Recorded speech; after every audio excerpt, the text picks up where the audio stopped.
Hello, everyone. Again, goddamn. Okay, I unmuted. Okay, good. I was gonna say because I checked your sound levels and you were fine. Listen, I do it to my own stream all the time. I'm just a little silly, goofy guy. Love that for you.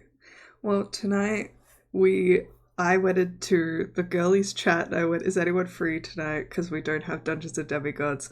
And Diana said no, and Kiki said yes. So here we are. But we love Diana. She has things on tonight and she's very important. Also, I didn't want to put on my big light because it's only 10:30 a.m. So we're calling this late night with the girlies. Well, we're just going to be talking and chatting. So, for you here tonight or today, if you have any questions for us, let us know. James said you Yeah. can borrow her tonight. I need her tomorrow. Oh, James, I need you tomorrow because I'm going to be. Actually, I feel like we need to get through. By the way, Monster Hearts on. hmm Is that It's still Saturday for you guys? Saturday for It's us. Saturday for you guys. It's going to be on Saturday night. We're doing sequel to our beloved Monster Hearts one shot, which, fun fact, was my first ever actual play. Um, Thank you for the resub, Connor. Hey Connor, what's up, gang? Uh, of which Hannah plays D&D, won a crit award because she was The Crit Award winner? incredible. Crit Crit award, Award winner? crit Hannah award plays winning. D&D? Hannah plays D&D. Won a Did she crit play award for her. D&D? Not in this. Not when she won a crit award. She won a crit Not award true for to the her name. Damn. performance in the first one, which was insane. And so we're doing a sequel, which was always going to be Christmas themed, but then no one was free, so we're doing it in January. I feel like it's close enough. It's still Christmas vibes, if It's you ask fine. me. It makes me sick that was your first actual play because it's one of the best short APs I've ever seen. To be fair, I guessed it on a few before I did it myself. Also, I set very high standards for myself. It's also not her first time DMing, and she just happens to be an amazing DM as well. So, Shut up. It was I all don't of our think I first will. time ever Hey playing guys, Monster have Hearts, though. you guys heard of Madaloon, the amazing, phenomenal dungeon master of Dungeons and Demigods, as well as Monster Hearts from last year? I think you guys should check it out. She's got some start playing games going. She's a phenomenal DNM. D&D DM. Fuck, I don't know. I mix M&M and D&D at the same time. DM. Yeah, she's fantastic. I think you should check her out. Check out her start playing campaigns, and you No, too can have Brent, her as a she will DM not in make me cry. English. That's my job. And I've succeeded multiple times. Yeah. At least twice. At least twice she has made me cry. What Mainly times? when Hephaestus died. I wasn't okay with that. I was so like, oh my god. I can't remember the second. Because like here's the thing, I get so in character when I'm gaming. Like when I'm gaming, I get so in character that their feelings become my feelings. Like without character bleed, I don't experience them after. It's just in the moment. So like if my character is emotional and crying, there's a chance that I too am emotional and crying. That's mainly when I think about you crying. Connor says definitely not like I'm in two of many start playing games or anything. Yeah, there was one seat left, and I was like, "Hey guys, do you want to play Strixhaven?" And Connor was like, "I'm free." And he sounded defeated. Connor said, "All right, Wallet, shut up. I need to Maddie to DM me again." James says, "Only the moment." Oh, really? Ask her how she feels about Ablasia. Ablasia? Fuck that bitch. I hate you, Ablasia. I hate you, Ablasia. I hope you know I that. added in another A in there, Ablasia. I'm sorry. Ablasia is my boyfriend's character from one of the games that we were playing together. And she's like this undead drow. But here's the thing. We joined the party. They were all part of the party, being a revolution, and they had alternative motives, like half of the party. And so her idea of like getting my character out of the room or like being like, because I had a familiar that was invisible in the room just spying on like whoever we had in captivity. was to have her familiar, who she's always in control of, attack my familiar. And so, his character attacked my character's familiar, and I hated that. And my character hated that, and we hate Ablasia now. Because they killed my familiar. Ablasia's a bitch, and I hope she knows that. If you kill someone's Anyway, familiar, you've basically signed your death warrant, so pretty sure Thank that's you, just Maddie. how that works. Thank you. Thank you. As a wizard man. I boom roasted Ablasia after that because fuck that bitch. Nobody fucks with my familiar. As a wizard man. Shut up. As a wizard man. As a wizard man. As a wizard man. Hold on. I can make this better. I need glasses. As a wizard man, first of all, guys, do you like my hat? That's crazy. Where did you get it? My wonderful good friend. I don't know if you've heard of her, Madaloon. She's kind of TikTok famous. She also is running a one-shot on Saturday with Crit Award winning Hannah Plays D&D. We are gonna milk that fucking joke the entire stream. We'll be like, and welcome Crit Award winning. I feel like Hannah's never gonna talk to us again after this. Yeah, no, she's not. But yeah, it's a cute hat. She also got me one of those like phone purses, and I absolutely reverted to 7 years old, and I started playing with it like I was a little kid the entire for 30 minutes. 30 minutes. 30 minutes. Do you have 30 minutes? Did you see Diana's reaction to her gift? I did not. She was so happy. I just watched her over the box and she went. Oh yeah, we didn't send each other like our reactions. We just sent it to the person who sent us. Yeah, she was very happy. And then she started spurting autofacts. And I was like, yeah, this is... I love that. Yes, absolutely. Excellent. You don't target the familiar just like you don't target the... Exactly. Anyway, fuck Ablasia. She sounds like an STD. It's more like a fungal infection, but... yeah, STD. This just in, James can no longer play Monster Hearts on Saturday. Chat, I need you all to bully Kiki tonight. Chat, you can bully me, but I want you to know the context. Devin's asking y'all to bully me because we bought him a computer. So, you know what? If I get bullied for being part of a good thing, fuck it. I might as well be the villain. Fine, make me your villain. You either die a hero or live long enough to see yourself become the villain. Hydrating. Thank you. He I will. He doubled us. I also got ambrosia. The familiar was a problem. The PC was evil, and Kiki let her PC give her a permanent grudge in real life. Yeah. Taj sits in the back of my brain, forever hating Ablasia for killing her familiar. Oh, thank you for following Porterhouse Jake. Hello. Hello. House. I love House. Kiki helped you buy a computer. How long till it crashed? Okay, well, I didn't build the computer. I just paid for it. That's true.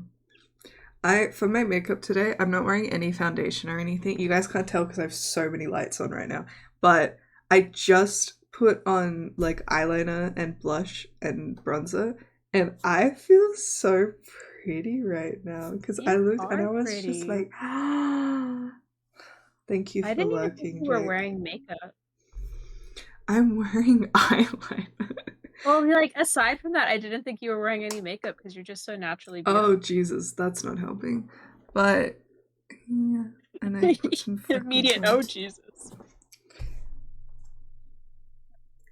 Anyways, guys, as someone who has seen Madaloon in real life, the rare and elusive Madaloon in America, absolutely stunning, gorgeous, has the prettiest little dresses that she wears. Yeah, I have so really cute so clothing. She's also really good at just like leaving conversations, and I wish I could just do that. Mandy's like, I'm done with talking about this. Bye. And I love that. I'm Irish. I'm good at an Irish goodbye. Yeah. Look at my She's friend. actually polite Irish because she tells us she's leaving first. Oh my goodness, a little friend. A little guy. Sylvanian drama. Everyone on screen is so pretty. Did you Yay. hear that? Looks back at what there's too many Did you things hear of that, them. Thembachad? You're pretty. Mine's too far He's so away. happy. I want to move my desk closer to it because it's kind of awkward how far away my bookshelves are. Because I want them to be seen more. Like, look, those are all of my D&D books. I have Pathfinder up there. I haven't played Pathfinder yet, but I would like to. All of my D&D books are like just above my head, so like you can't necessarily see them in screen, Yeah, but they're right here. All of is that? Oh yeah, all the ones up there are all just Rick Riordan books, and they fill it.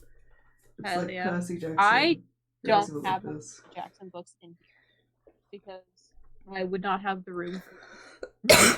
And then this Percy Jackson books are scattered in my is house. all of my Greek mythology books, and there's more up there and over there. Guys, did you know Madeline's a fucking nerd? Who knew? Who knew? I want to put my fan on so badly because I'm so hot, but it's gonna make the sound fucked. Okay. Turn on your fan, queen.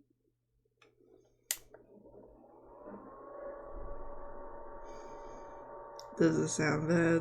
It probably does on my stream more than anything. It doesn't sound bad on this end. If you want to fix it on your stream, you can like turn down the volume octaves, and that you might have to speak a little bit louder, but I'll turn up noise suppression a little bit. It's a slight hum, not bad. Yeah, I remember there was one of the Dungeons and Demigods episodes where you could hear it like the whole time. To be fair, it was like 35 degrees that day, and I was like, go back and I watch the VOD sometimes, and I'm like, oh, that's what she means by it was loud. Or sometimes my tummy will grumble and then no one can hear it, and then I'll go back on stream and you can absolutely. Oh yeah, absolutely. Practical effects. Like sound production is so hard on stream and OBS. Like I need people to know this. It's hard to manage sound on OBS. So if you ever see an AP that's like levelly sounded and is not a professional grade production, give them fucking props because that shit is not easy. I feel like every time I do it, despite putting my microphone like lower or equal to whatever their volume is, I'm always louder. And I'm like, I'm not that loud. Wait, the one bookshelf is mostly Greek mythology? Okay, I'm not that bad. About 2 of these shelves are all Greek mythology, and then I have one that's just Percy Jackson. But yeah, and this is just Greek mythology. My other mythology is over here. I could do a tour. Give us a tour. I'll go grab my Greek mythology books. Okay, it does mean that I won't be able to hear you for a second, Kiki, so just... That's okay. I'll give her hand signals that she doesn't understand. Oh, I have so many. This was a terrible idea. Yes, you want to see my little doodle? My little doodle. Alright. Look at it. We'll do batches. If anyone's been watching Dungeons and Demigods, you already know what that is. If anyone's caught up, you know what that is. Devin! Devin! Thank you, but also, fuck you. I appreciate it, but this is the most interesting payback that I've ever received. I've committed. For a gift. It's happening. Watch her go. And here we see an elusive Maddie in the wild, gathering her collection. Haha, he can't pay me back like this. I'm not an affiliate. Yeah, which reminds me, gamers, we're hopefully going to be streaming on James's channel a little bit more. And chat, we do need your assistance to get James to affiliate. So like, if you see James streaming, please hop on over there. I might even do it in which I'm not streaming, but we'll be on James's channel. So like, if you see James streaming, please make sure to hop over there. Um, Even if you're just lurking, getting that average viewership up is the hardest part of getting You guys can affiliates. So see the also file. give him a I'm taking follow a photo. if you have not already. Hold on, let me find the shout out command. That's my Shout chair right out, now. mugger, mugger. Wild. If you haven't already, please go follow James. Okay, I We're think trying to get him to affiliate so that we could do more super fun dual masters guide stuff I'll leave the because we other want to do stuff where mythology we like books. We'll split the just do stream Greek. and we can't get rewards on that channel until we have affiliates. So yeah, he'll also be able to do like map streams and stuff, and you can bully him to drink water, take care of himself. Hello. Did you assemble your collection, my love? Yeah. Hell yeah. Let me just move this. Alright. Hey everybody. So these are all of my Greek mythology books. I'm not going to apparently come into focus at all, so we're just going to deal with that. This is so uncomfortable. We're going to guess the title of every single one of them because we won't be able to read it. That's okay. So this one is called Glorious Exports. I haven't read this one yet, but it's essentially like a funny book that is kind of like a retelling of the myth of Medea. I'm keen for it. I'll read it eventually. I'm just putting them on the floor. Alright, next we've got Jennifer Saint's books. These are all of hers. So the first one I read was Ariadne. This is a modern retelling of the Gorgeous myth. cover. Oh, they're gorgeous. Of Ariadne. This one's gorgeous. It's only about 300 pages, so it's a quick read, and it's also like not written too like heavily or anything. I read this in a sitting, and it's very good. It's very fun. Dionysus is in it. Get down with it. Next, she also did a retelling of Atlanta,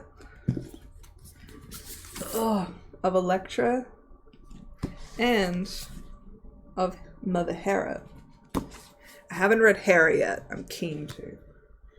Maddie, can you go into a little bit of detail on what Atlanta is? I'm unfamiliar. Hang on. It's been a while. Been a while. I'm sorry, I thought you were the Greek myth master. What the fuck? Yeah, well. Oh, yeah, no, she was with Jason the Argonauts.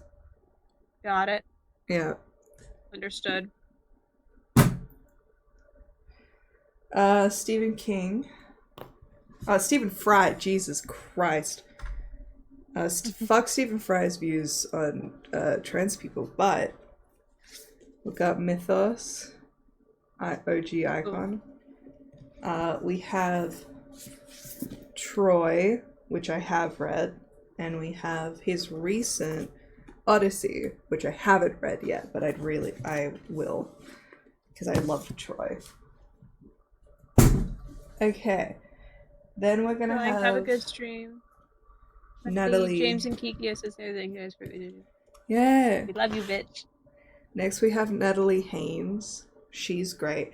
I haven't read a lot of these. I have read 1,000 Ships, which is a Trojan War retelling from the perspective of the women. Then we have Divine Might, which is just, in general, about the goddesses in Greek mythology. Stone Blind, which is about Medusa. Pandora's Jar, which is again about women in Greek mythology. And then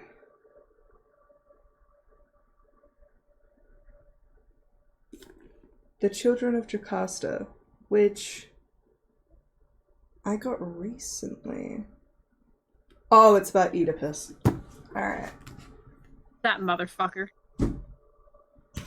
This one is lore. This is a teen fiction book, which is kind of like Hunger Games core.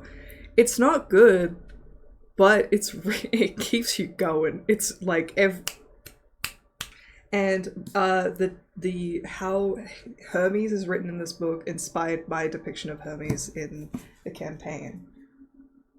All right. Next up, Pat Barker. She did these incredible books. There is a third that I don't have.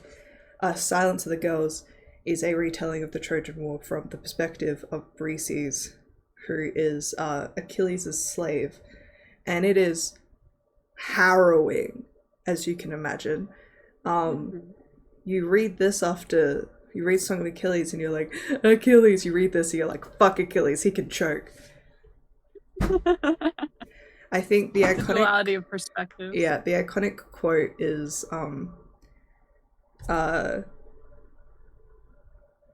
Hero, they called him. We called him the Butcher. Oof. I will get to that question, Brett. Next we have the ye old classic Iliad and Odyssey. Have I read these? Fuck no. What I have read is these, which is Emily Wilson's translations of the Iliad and the Odyssey. These are phenomenal. Then we have Kate Forsyth's Psyche, which is a retelling of the myth of Psyche. We have Charlotte Higgins' retellings of Greek myths. We have Margaret Atwood's The Penelopad, which is about Penelope. If you love epic, I definitely recommend reading this one. It's prose and poetry and is just a mix of the Odyssey from Penelope's perspective. It's great. This one is Ancient Magic in Greece and Rome, which is about pagan magic from Hellenistic paganism. Venus and Aphrodite, which is all about Aphrodite or Venus in both Roman and Greek depictions. Then, of course, Song of Achilles, Circe I lent to Teresa, and finally, the classic Edith Hamilton mythology, Timeless Tales of God and Heroes. This is the OG, which is great. That's it. Let me get up. Ow, fuck me. Oh. It's just in. She could not get up. Her wounds were too severe. Bren asked, what makes a good Greek adaptation to you? When it provides a different perspective from just the myth itself. For example, feminist or queer retellings I really enjoy. When they provide something new that isn't just retelling the story. I do think retellings are important because they provide a very accessible way for people to learn myth, but I want them to give me something new, but at the same time honor the original themes and not shy away from the dark and dreary aspects. I don't enjoy romanticization of myths unless it is done purposefully. For example, a lot of people argue that Song of Achilles is a romanticization of it, and that's because it is. It is done purposefully because it is Achilles through the lens of Patroclus, who saw him through rose-colored lenses. And I remember reading this paper. I'm gonna fucking roll. Ah! I almost made something fall. I saw this paper. People can't see me anymore. I'm too passionate. I saw this paper that once said that the only reason Patroclus was put into the story in the first place, the only reason Homer put him in the Iliad was so that you wouldn't just see Achilles as a monster. He is the one humanizing aspect he needed. He is the representation of his softness that he needed for him to be able to be called a hero. Otherwise, the audience would hate him. That is Patroclus's purpose, is to provide the human aspects of Achilles so he isn't just a monster. So when you do his human aspects from his perspective, it is going to be through rose-colored lenses. Thank you for coming to my TED Talk. I studied film and did English literature at Latin school. I love critical analysis, which is why... Listen, when it comes to D&D characters, I'm that person in your DMs being like, isn't it funny that your character is an allegory for this? And when you do critical analyses of your own characters and their classes and how it all connects together to create a person, you create such a deeper character. That's why I'm so passionate about like asking why your character is that class and not another class. Make it make sense. Don't just choose it because they needed a healer. Why are they a cleric? They could have been XYZ. Why are they a cleric? Why are they a wisdom caster? Why is that what they're good at? How does that like appear in them?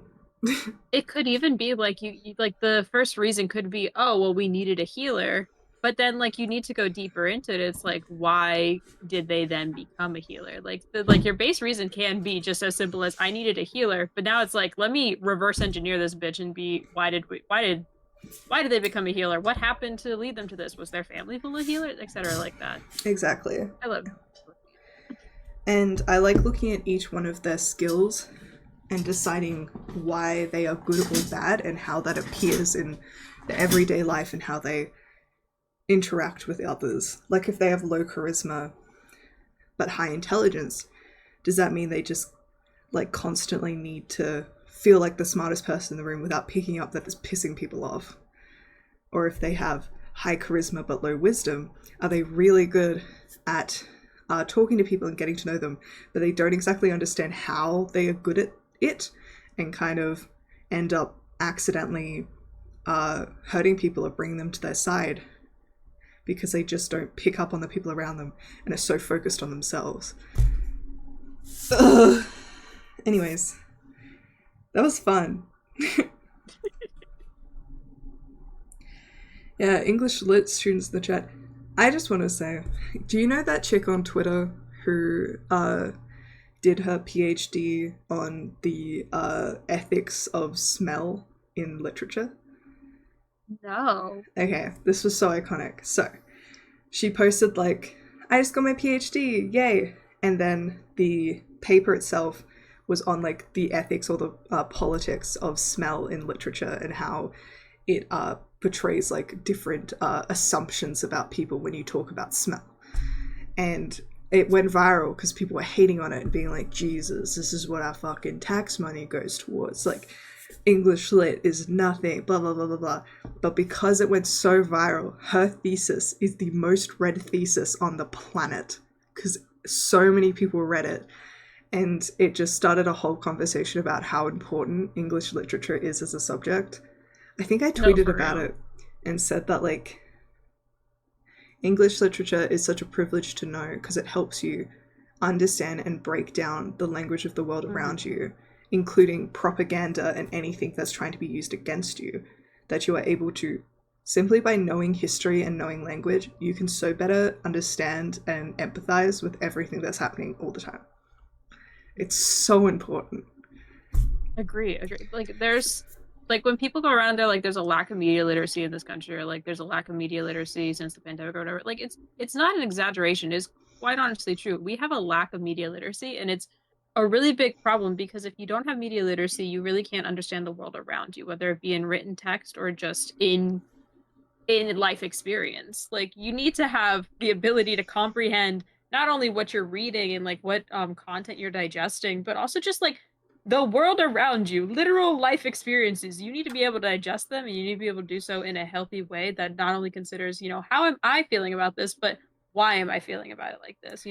What drove me to that point, or like, is there a different perspective that I'm not considering, kind of thing. Like those are all media literacy points that to they don't. consume diverse media, to consume diverse amounts of media is to have profound empathy and to understand the human experience in a way that is like both healthy and designed to be consumed. Because if you're speaking to, for example, if you're speaking to people of color about their experience, sometimes they don't want to be the ones to teach you. They've taught people their entire lives, and they don't owe that to you. Instead, to like have media literacy is to discover that for yourself in a way where someone wants to share that with you. They've made art to be able to share their experiences with you so that you can understand them, so you don't have to hound the people who aren't interested. Anyways, read diverse books and watch movies directed by all sorts of directors about all sorts of different experiences. Go past the small fence that is subtitles and watch movies in different languages. You will. Some of the most beautiful filmmakers in the world are just aren't reached. Like, and some of them are really popular. Like, if you want an easy way to break through, one of, if not my favorite director on the planet is Bong Joon-ho, who I'm sure all of you have heard of. He won an Oscar. He directed Parasite. Parasite is, if you're like doing English lit or want a really easy film to be able to compare to a text or to just write about in general about themes, it is. I watched it and I was like, why the fuck am I still not in high school? Like, this would be the easiest movie to write an essay on, which sometimes you need those. It Sometimes, is. truly, It's so truly. good. The whole question is like, who's the real parasite, the rich or the poor? And it's funny, but also gorgeous. And if you've seen it, the peach scene, which is a montage. There's two different types of peach scenes. Call Me By Your Name or Parasite. But the peach montage scene is some of the best filmmaking. And I think a montage is so hard to be able to pull off. And if you do it right. Have you seen Parasite, Kiki? No. Oh, it's so good. I haven't seen a lot of so like anything that was deemed like spooky, I didn't really see in my childhood. Because I don't like scary things. But like as I'm growing up, I'm developing the ability to comprehend horror movies beyond the jump scare. Um, So Media literacy, Parasite amazing. isn't a horror movie. There is one scary scene though that kind of freaked me out, but you can see it coming from a mile away and you can like skip it if you need to. Mm. I can even describe it to you if you want, because it took me off guard when I was in the cinema, and it very specifically was something that I can sometimes be very afraid of, which is the idea of someone living in your house and you have no idea that they're there, which is Yeah. which is scary for some people. I think I'm Thank thinking you, of a Bren. different one. Parasite was incredible. Uh, oh, wait, it's gonna get copyrighted. If I could, I would just put on the peach scene right now and I would show it to you because it's so fucking good. But the movie's essentially about this family who's incredibly poor in South Korea who Mhm. get connect the oldest son gets connected to become a tutor for their youngest daughter, this incredibly rich family, and eventually the whole family, through lies and deception, start to get jobs working for this family, pretending that they don't know each other so that they can get money. And eventually there's this whole plot that like thickens and continues, and the whole thing is about like who's the true parasite, like the rich or the poor. And there's this Oh my God. brilliant scene where the rich family has to come home from a camping trip early because it started raining, and they're like, this is terrible, our camping trip, blah blah blah. And they come home and they just go, well, at least the grass is going to get watered. And the poor family goes home and their entire street is flooded, and they get kicked out of their home and they're sleeping on the gym floor, like with clothes that have been donated. And they get a call from the family who are like, all right, well, the plants look beautiful. We're setting up a garden party and we're trying to make the best of a bad situation. And they're just sitting there looking at all of these people who've just been evacuated from their homes, being like, they have no idea. Jesus Christ. Yeah. Yeah. It's very good. God. Also, for anyone on stream, I can't share it on Discord, it's gonna fuck up the layout. But anyone on stream, you'll notice I opened a little drawing board. Also, Maddie, if you see me looking down, it's because I'm drawing.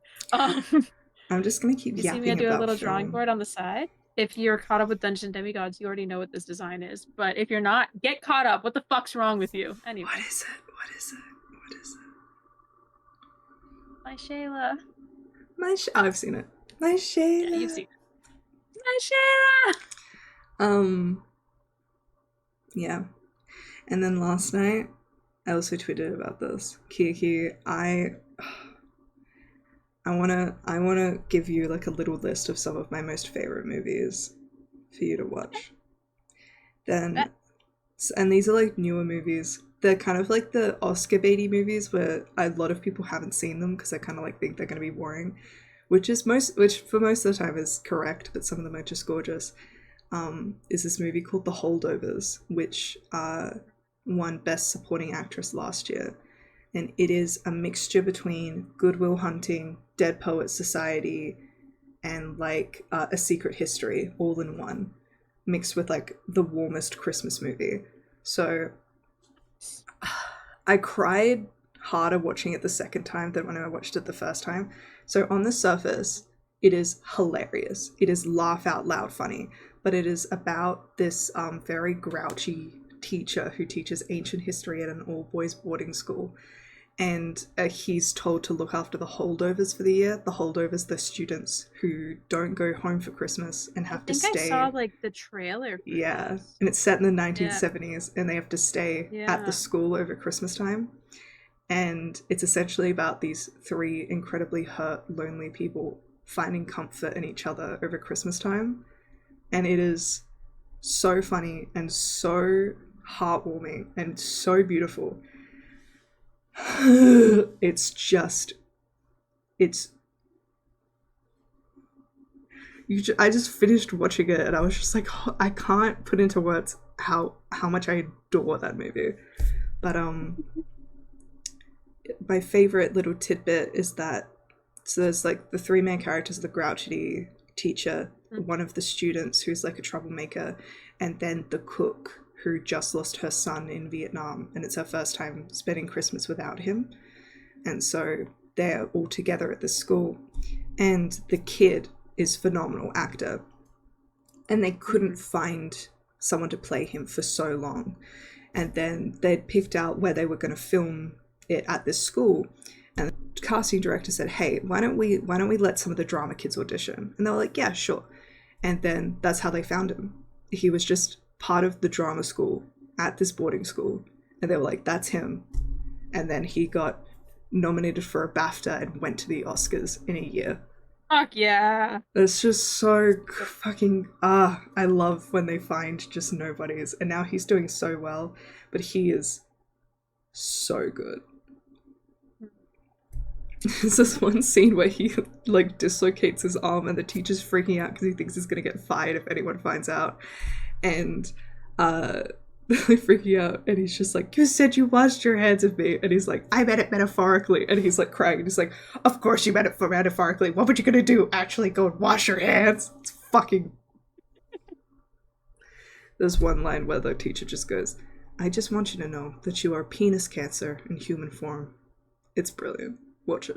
Oh. You Might saw not. it, Holy Bren? shit. What did you think? But yeah, it's gorgeous. But I had to like wait. But I had to bide my time to show it to people because I had to make sure it was early enough. Because you don't want to give, because it's a slower film. Because it's, it's one of those. You don't want to give it a bad start by like showing it to tired people who don't want to watch a slow film because then you're going to ruin it. You have to make sure they're ready. Yeah. But yeah, those two films are absolutely gorgeous. Couldn't recommend them more. If you ever, both of them are the make sure you're in the right headspace to watch a long movie. But oh, I love film. Oh my God, really? Are you like a film major or something? Yeah.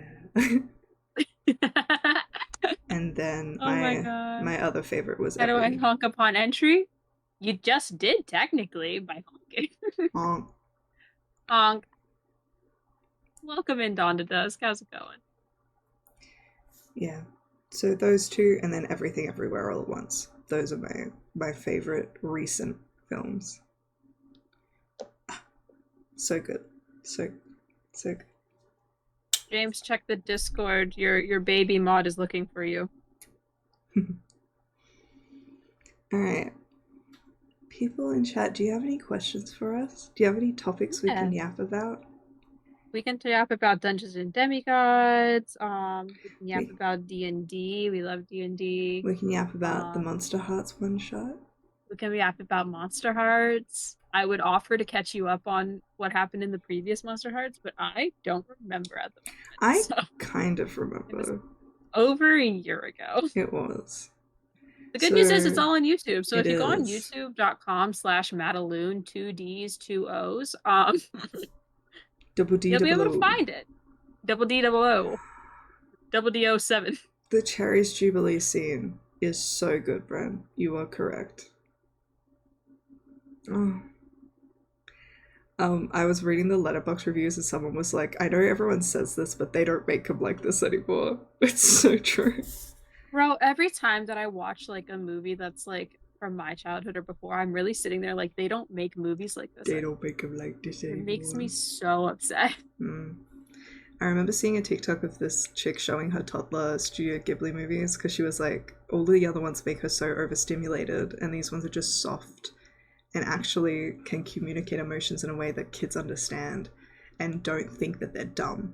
And I was like, that's so true because all the other ones are so like bright, flashy colors and are so overstimulating, but the Ghibli movies are just Want to eat the food all the gorgeous. time though. Anytime I see a Studio Ghibli movie, I know I'm gonna be hungry. Like I Oh have to yeah. go in having already eaten food. What were the best movies you saw in 2024? Not necessarily released in 2024, just watched. Hmm. Oh, Good that's a good question. question. Because I'm tracking my Suddenly, letterbox this year. I forgot every movie that's ever come. I'm gonna look up movies that came out. Yeah, let's look up movies in 2024.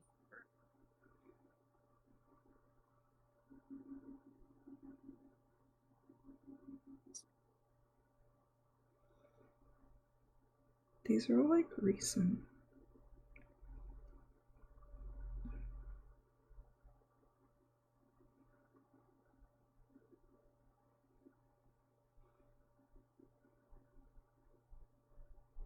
Shazam! Welcome in. How are you? I can't even say Wallace and Gromit: Vengeance Most Foul because I watched that this year. Damn it. Damn. Oh, one movie I watched this year that I really enjoyed was Lisa Frankenstein because I love I Heathers. still need to watch It's really that. good. So, have you seen the original Heathers, 1989? Yes. So, it's Yes. very that, like the murder, But but they're like, oh, slay! Like, it's, mhm. and I love like dark humor like that, where it's not dark humor at the expense of someone else. Like, it's pure Yeah. dark humor. And the Yeah. costuming and the lighting and the editing, it's just, and the music, beautiful. Loved that. Visiting my parents in Central Florida still. Hope you have a good holidays. It's been pretty good. It's cold now. I don't know how cold it is in Central Florida, but it's getting nippy over here. We live on a lake, so every time I take the dogs out, I'm like, Hmm. see, the thing is, people think that 40 degrees isn't cold, which is valid. I don't think it's that cold Fahrenheit. But in Florida, you go from having a 90-degree day to a 40-degree get day, and you keep the same humidity back to back. Yeah, that's gonna fuck you up. That's gonna fuck you up because we don't have the dry cold. We have a wet cold. So you're gonna be shivering and stuff. But Inside Out 2 made me cry. I I haven't cried like seen a little Inside Out 2 baby. either. You know what? I actually have to look up I movies. saw I saw Challenges. It was good. I enjoyed it. I I love that director. It was cool. Yeah.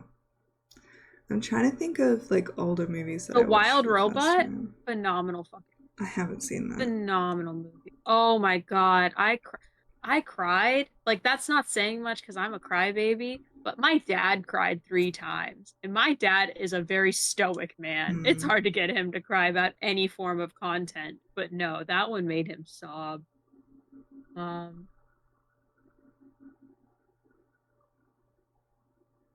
I still don't know what Amelia Perez is about. I yeah. June Part 2 was phenomenal to watch in cinemas. Doom I Part 2 was was awesome.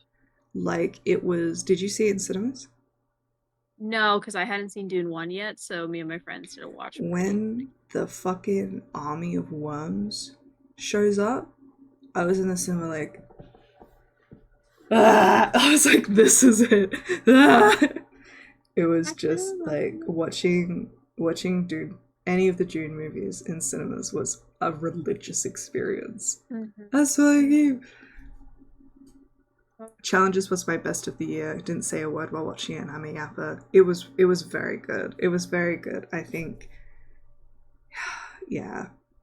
I think just different themes tend to like hold on to me more. But it was a brilliant Yeah. film. It was so good. I've seen Wicked. I've seen The Beekeeper was a great movie. It's a I good saw action I movie. saw that on the plane. That's such a plane movie. I loved it. I loved it. He's just trying to chill out and keep bees, and they're like, "Yo, we're gonna scam this old lady," and then she freaked out and had a heart attack. He's like, "All right, I'm gonna go John Wick this bitch." Mm, So entertaining to me, but also it's very cathartic to me seeing like asshole scammers get got, mm. even if it is Uh, brutal. I saw Hitman. That was fun with Glenn Powell. That was good. Hmm. That was a good time.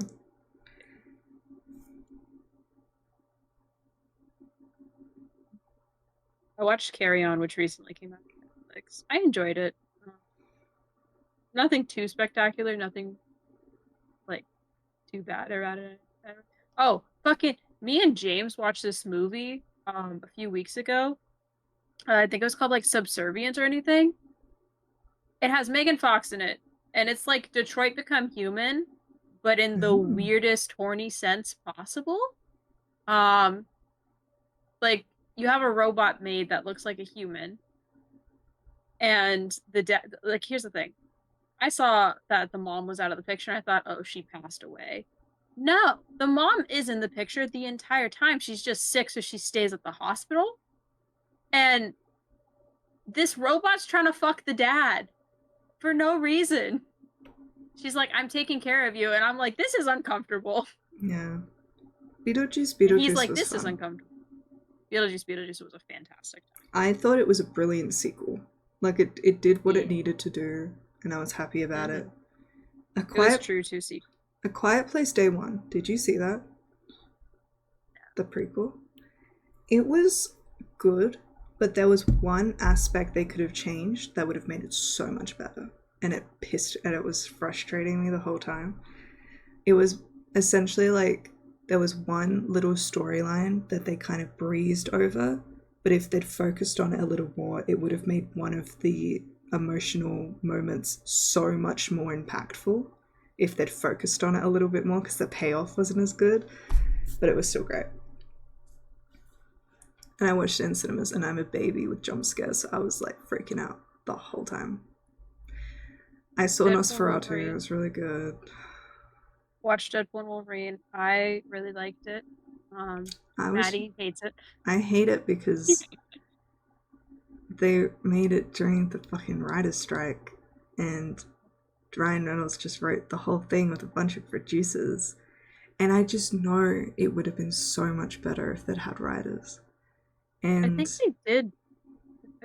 The thing is, I think that's one of the productions. Like they did get permission from the Writers Guild, like SGA Writers Guild, before nah, filming. the whole time it was happening, everyone was like crucifying them because they were scabbing. Mm.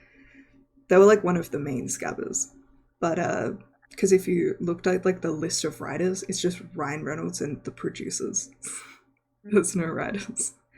But one thing I think would have been really good is I know that the villain, the chick, I forget her name, uh, Mm. Xavier's twin sister, Cassandra. Cassandra. I know that she is a comic book character and that she exists and they didn't just invent her for the film. Hear me out. It would have been so much more powerful if they'd made it Charles, but like an alternate version of him. Mm-hmm. And like I get that it would be too expensive to bring in James McAvoy or Patrick Stewart or anything. They could have just had a random actor and made him bold, and They it would have got been they fine. got Chris Evans, and then they were like, "All right, we don't need any more cameos. Yeah, This is enough. This is too many." but hear me out. If it was Charles Xavier, but it was evil Charles, so like version of him where he's evil, and then he was fighting Logan and stuff because he would have known everything about Logan and he would have known everything that he was insecure about. So you can imagine evil Charles, who, like, that was this man's, like, main, what's the word I'm looking for? Like, mentor. And then he's looking at him and going, like, you failed everyone. You killed them all. It would have been so good.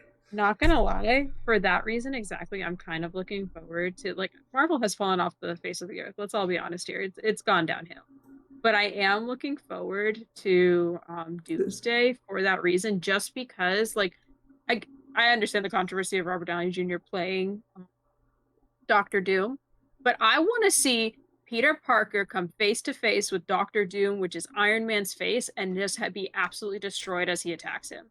I want to see it. Kick Peter Parker when he's down. Do it. That would be kind of cool. I'm looking forward to the new Superman movie. Yeah, I like that you can't tell the difference, like, between. I like that you can tell the difference between Clark Kent and Superman. Like, there's a visible difference. Like, I'm like, I get why they don't know this guy. And it looks like they're finally pulling away from, like, Dark Knight was brilliant, and it was, like, it's my second favorite movie of all time. I love The Dark Knight, but it ruined superhero movies because everyone wanted to do gritty and dark, which works for Batman, but it doesn't work for Superman. Superman is he's the antithesis of Batman. He is the joyous, like, he's meant to feel like 80s and homey and lovely. And I love that they're returning to those roots where everything's, like, colorful and fun, and he's saving cats from a tree, and, like, I'm very keen. I'm tired of superhero movies being so dramatic. Like, let me see them being neighborly, let me see them being close with the community, because they really do need that connection. Like, some of my favorite superhero movies lately, which was so shat on, is Birds of Prey. Birds of Prey was, like, so pushed under the rug by the advertisers, and I'm so upset because I loved it, because it was so, like, New 52 Harley, which is my Harley, and I was so happy. And I also loved the newer Suicide Squad movie, the one James Gunn did with fucking Starro. So good. We should I didn't like the Birds of Prey movie that much, but I was also watching it when I was blitzed out of my mind. So, like, I don't know if I actually watched the movie. It was more just the fact that, like, I've loved the character of Harley for a very long time, like pre-Suicide Squad. Like, I was watching those trailers being like, I'm so glad she's finally. How do I feel about the Harley Quinn show? Fucking loved it. Love that show. Fantastic show. So good. And I could tell, like, how much Margot Robbie knew about her and cared, and, like, her in the producer's seat. And it was actually Margot Robbie wants her to kiss Ivy so bad. She wants a poison ivy for her to kiss, and I'm like, I get it was a Birds of Prey movie. I want a Gotham Sirens movie more than I want anything in this fucking life. Yes. Please let it happen. Good God, let it happen. No one understands me. Maddie understands me. Let them have a little like, I want it to be like the two lesbian friends and their straight friend who keeps going back to their toxic ex. Like, and when you think I'm talking about Harley, I'm not. I'm talking about Catwoman and Batman. Yeah. Yeah. Yeah, I love the Harley Quinn show. Fun fact, there's this competition Nickelodeon does every year, a screenwriting competition, where you can write your own episode for a new show, and you write an episode for a pre-existing show. And I wrote a Harley Quinn episode that was like a D&D episode, like how, like, Voltron did, and Gravity Falls and stuff. And it was so stupid. And I loved it. It was really fun. And the bit was that Ivy knew a lot about D&D, and people were like, how do you know so much? And she was like, I was a biology major. Of course I know D&D. But yeah, it was really fun. And so it was both a D&D episode, but also introduced Red Hood to the show, because I love Red Hood.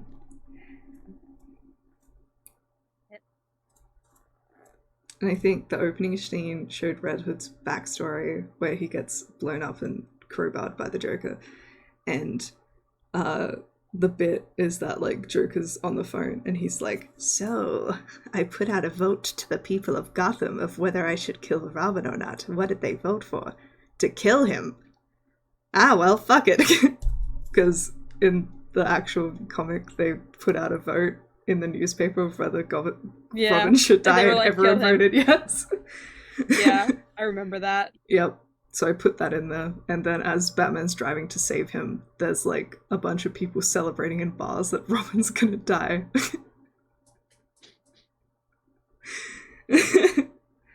Hella So, fucked up of them, but you know what? We support. anyways, fun times. I'm Shazam so right says, about just to Gotham. clarify, Deadpool and Wolverine was already filming during the writer's strike, so the script had to have been done and there are writers on it. I think that is just Ryan Reynolds ad-libbed some lines and people are upset because they considered that writing. I don't know too much about that. I'm not gonna get into it. Yeah, look. Um, yeah. I just remember from articles and stuff that, like, and also when we were watching the movie and they were like, written by, and it was like 6 people, and I was like, yeah. What's another movie that came out this year? Twisters. I really enjoyed I Twisters. love Twisters. It was fun. I love me a good disaster movie that's it straight up just took me back. Like Yeah. it took me back to the good old days. Like I could go into Universal and there'd be the Twisters like stand-in ride. Like that's the vibe I had. I was like, fuck I love disaster movies because I'm not good with supernatural horror and jump scares, yeah. Mhm. but I love gore and I love thrillers. So Nothing is scarier disaster than Mother movies Nature. disaster movies are some of my favorite movies. Obviously some of them aren't particularly accessible because I'm scared of certain things. But uh yeah, I love Twisters. That was really fun. I Yeah, watched that on the plane to Japan. It was really fun. watched it I a while also I back when it came out. watched Grave of the Fireflies for the first time this year. Hmm.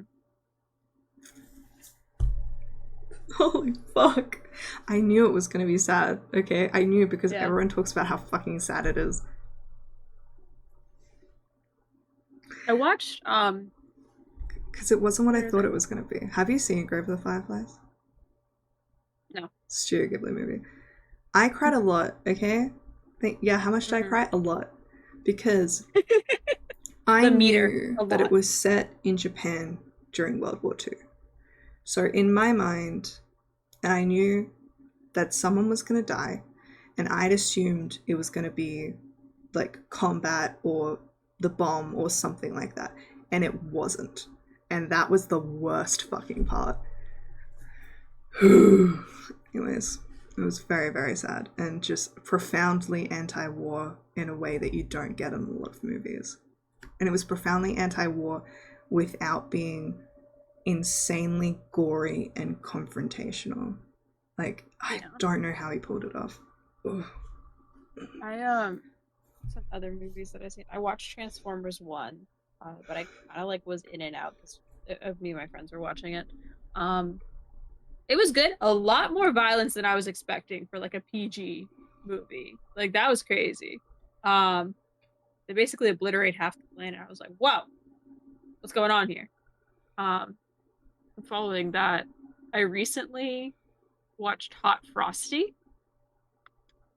So anyone who doesn't know, Hot Frosty is one of those like Christmas time Hallmark movies. This one's made by Netflix.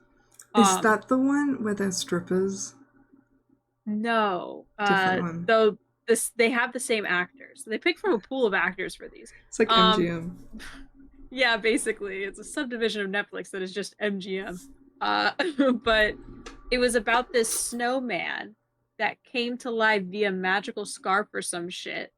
Um, and the woman that put the scarf on him takes him in and is like, okay, well, you're obviously homeless or whatever. We gotta find you a place. Ends up falling in love with the snowman over time. And Does then he it like melt at the end? he does melt, but he comes back. Spoilers. Um, because you and it know, and it's Frosty. the Anyway. whole thing is it's actually a it's actually an allegory for the myth of Persephone and Hades because he can only return during the winter time. Uh, oh god. Oh, me and James recently watched that Odyssey movie by Bleecker I Street, The haven't seen it Return. yet. Was it good? It's very so they took all the myth out of the Odyssey, which Ah, like, yeah. So it's more just you know, like historical it it gives me very big BBC vibes. Mm, Um, I agree. What's his name? Ray Ralph Fiennes. Phineas? Ray Oh, Fiennes. is that how you say it? Yeah, so it's Ralph without the L, so it's Rafe Fiennes.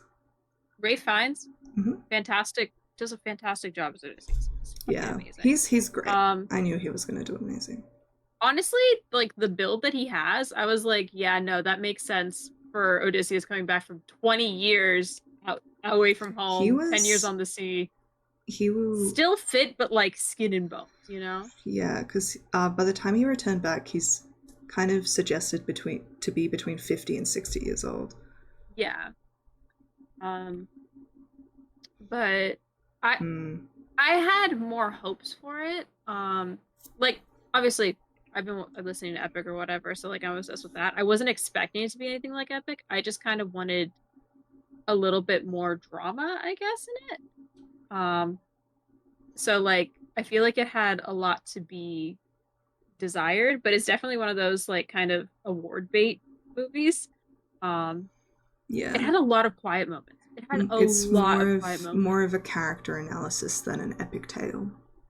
Yeah, it's very much Is that beekeeping age? very much Yes. a character. It, Odie is um, beekeeping age. he is age. He's suitors keeping away age. Um, but yeah, there's just a lot of moments in the film where I'm like, am I watching a nature doctor documentary? Because there's like no background track or whatever. It's just like the Hmm, trees moving and stuff. that's I don't cool. think anyone says their name until like 40 minutes into the film. Yeah. So it's one of those slower movies, but like Yeah. wasn't bad. I'm keen for the Chris Nolan one. I think Chris Nolan is going to do a good job. I'm I'll be hesitant interested with in the it. cast, but I've always said like Agree. with an Iliad or Odyssey movie that having a bunch of practical effects would be the best way to do it, and Chris Nolan is the king of practical effects and hates using visual effects. So I think he's going to Chris do a Nolan great when the job. monsters have to be CGI. Yeah. Um I think that I means that think we'll it's going to probably be get. good. Yeah. Are we talking about the about he who shall not be named? Which one? Hmm? Which he who shall not be named? I don't know what the delay is on this. Um, I think we might get a mix of like practical and visual effects, kind of like in how they Yeah. did the Dungeons and Dragons movie, in which like they had practical effects going on and then it was enhanced with visual effects. Yeah, I Um, think it's more like if they show battle scenes, that's what you want to be real. And that's what I honestly I think he would do a better job at doing an Iliad movie. Like oh, he played Voldemort. Yeah, yeah, he did. That's yeah, that makes sense. I don't watch Harry Potter. I'm sorry. Hmm, I do. I found out my sister has been reading the iconic Harry Potter fan fictions, and I was like, "How do you know what Good. that is?" She texted me and she says, "Have you heard of manacled?" And I was like, "I don't say those words to me. Never say that word to me. What?" And she was like, "I just read it." And I was like, "I've read like 5 chapters of it, but it was too intense, so I didn't read it." She was like, "Yeah." And I was like, "You know what you need to read? You need to read All the Young Dudes. It's the iconic one." And she said, "I've read it." And I went, "When?" And she said, "In Gotta Japan." make her read My Immortal. It'd be funny. I think she's heard of it. But yeah, she was like, "Yeah, I read All the Young Dudes in a week." And I was like, "Okay, lazy numbers, but."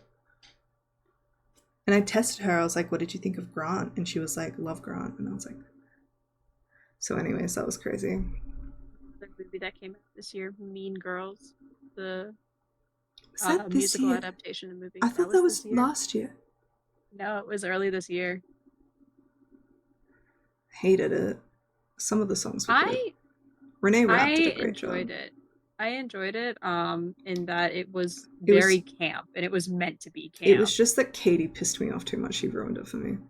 Katie did piss me off a lot. Like Like I fucking hated I am it. upset that she did not get a makeover. Like she needed a makeover and all she got was like lip gloss. Like why were the girls that letting her dress like that for so long? that and just like she wasn't the right gal for the role. She wasn't a That's strong fair. enough singer.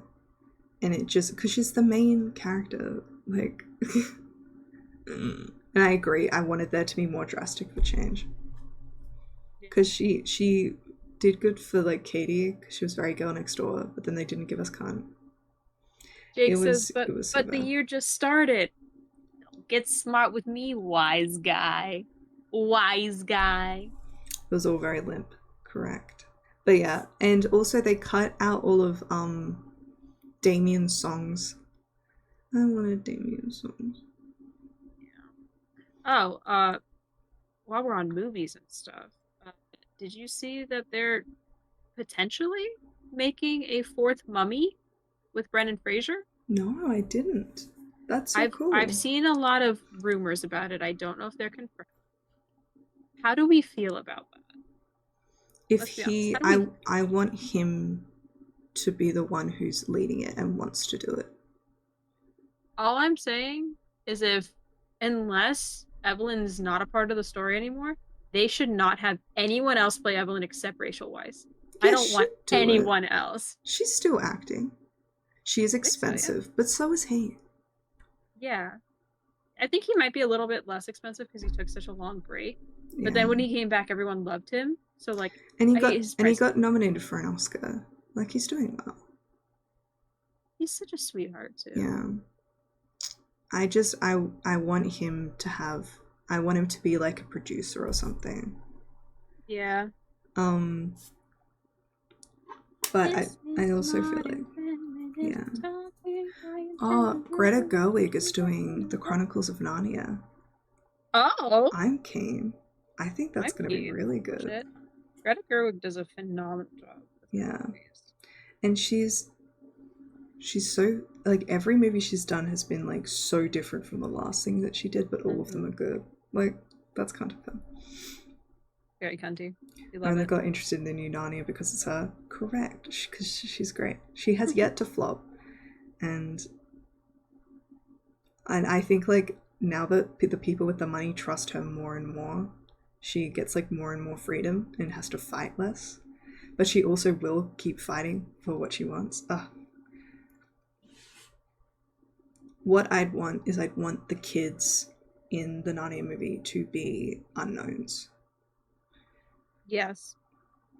because I I really think feel like we that's just need more unknowns in yeah, general because it's just too saturated with the same faces. yeah. Like honestly, like when It and Stranger Things was being casted, like that was so good because we got this brand new Mm-hmm. wave of actors. And like while some of them have had their downfalls, which I think just comes with fame, I think compared to many others, they were quite protected. And I think a lot of them are going to turn out well. Um, Yeah. like my favorite child And also, actress like, is McKenna they're Grace. If kids. McKenna Grace ends up a drug addict or something, I'm gonna be Oh, so she's fucking sad because she's so good. I want her to win an Oscar one day. Ugh. But it's I feel like the perfect way to do Narnia is the kids are unknowns, but then the queen is like the you spend all the budget on making her just so famous and so good because I think the power dynamic works in their favor of having like unknown actors and then like a really prolific actress. It like adds to it. Mm-hmm. And then get like Idris Elba to voice Aslan or some shit. Absolutely. Slay. Charlize Theron, she Hey. would do great. She would do a great job. There are so many actresses I think could do a brilliant job. Um, I think Michelle Yeoh could do an excellent job. Uh, I think the shoe-in that everyone would try for is Angelina Jolie because she did Maleficent, but I think she's kind of already done that role. But to be fair, oh, what's her name? Who played the queen in the original movie? Uh, God, she And was in Maleficent. no in who played the White Queen in the original Narnia movie. Anne Hathaway? No, wait. No, No, I know who you're talking about. I know who you're talking about. I don't know her name. she's in Doctor Strange and She's fucking. in Doctor. Oh my God! At the end. No, she's um the Tilda Swinton. Thank you. She teaches him. She's the monk. Oh, Um. oh, oh my God! Oh my God! Oh my God! Oh my god. Am Honestly, I dumb? Tilda Swinton could do it again. I don't give a shit. She was great. She could do it again. Good. Did either of you see Sonic 3? I haven't. I haven't even seen Sonic 2, and I think I have to watch it tonight because I'm going to the arcade tomorrow with some friends. Um, and they're considering going to Sonic 3 after. And I'm like, I might have to catch up.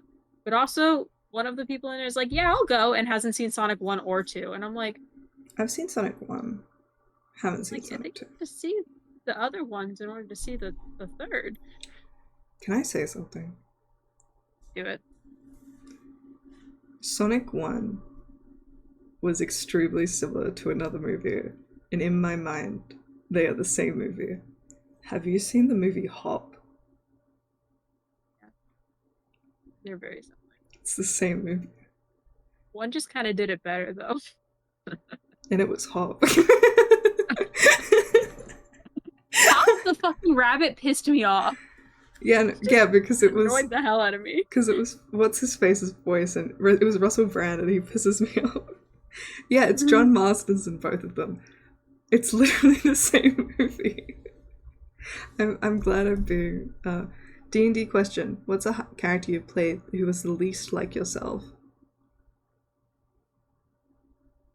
Oh God, Ellis. I think Ellis is probably the easiest for me to put in here. Aside from like race and class and shit like that. Because obviously we don't have horns. Um, but I mean, unless no. Uh, Ellis is a human artificer who is an asshole. Um, but she was my character for the summer series this past summer. And she was just so quick to cut people off and always be the smartest person in the room, and is just like that kind of level of intelligence that you're so smart you're ignorant. Hmm. Um, and I don't think that's like me at all. Like I don't think I'm that much of a bitch. I have moments, but uh I would say that she's probably the furthest from me, so not including any DMPCs I I've have played. two, and they're both like vastly different ends of the spectrum.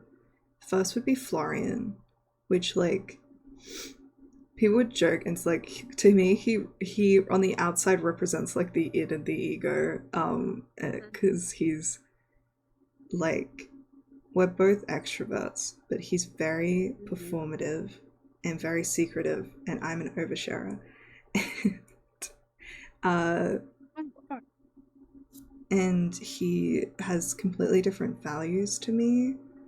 But Mhm. I think as it goes on, he's getting closer to being like me. But then the second one would be because for me, my character Halloway is the easy answer. But I think like Halloway could be me in certain situations. But Nethki, who I played for a very long time, is nothing like me because she's incredibly naive to and sees the good in everything, and I can be quite pessimistic, and she wants to see the good in everything, and it takes her a long time to be able to push people away.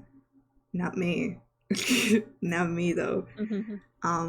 And she has a deep connection to faith and has a lot of faith, and uh we just we respond to conflict completely differently. But I loved playing her, and she was so vital to that party. But Yeah. if I was in that party, I just would have made them worse. I wouldn't have saved them like she did. I think like it's kind of a hard question to ask, like when it comes to D&D, especially if you've been playing for several years and multiple campaigns and stuff like we have.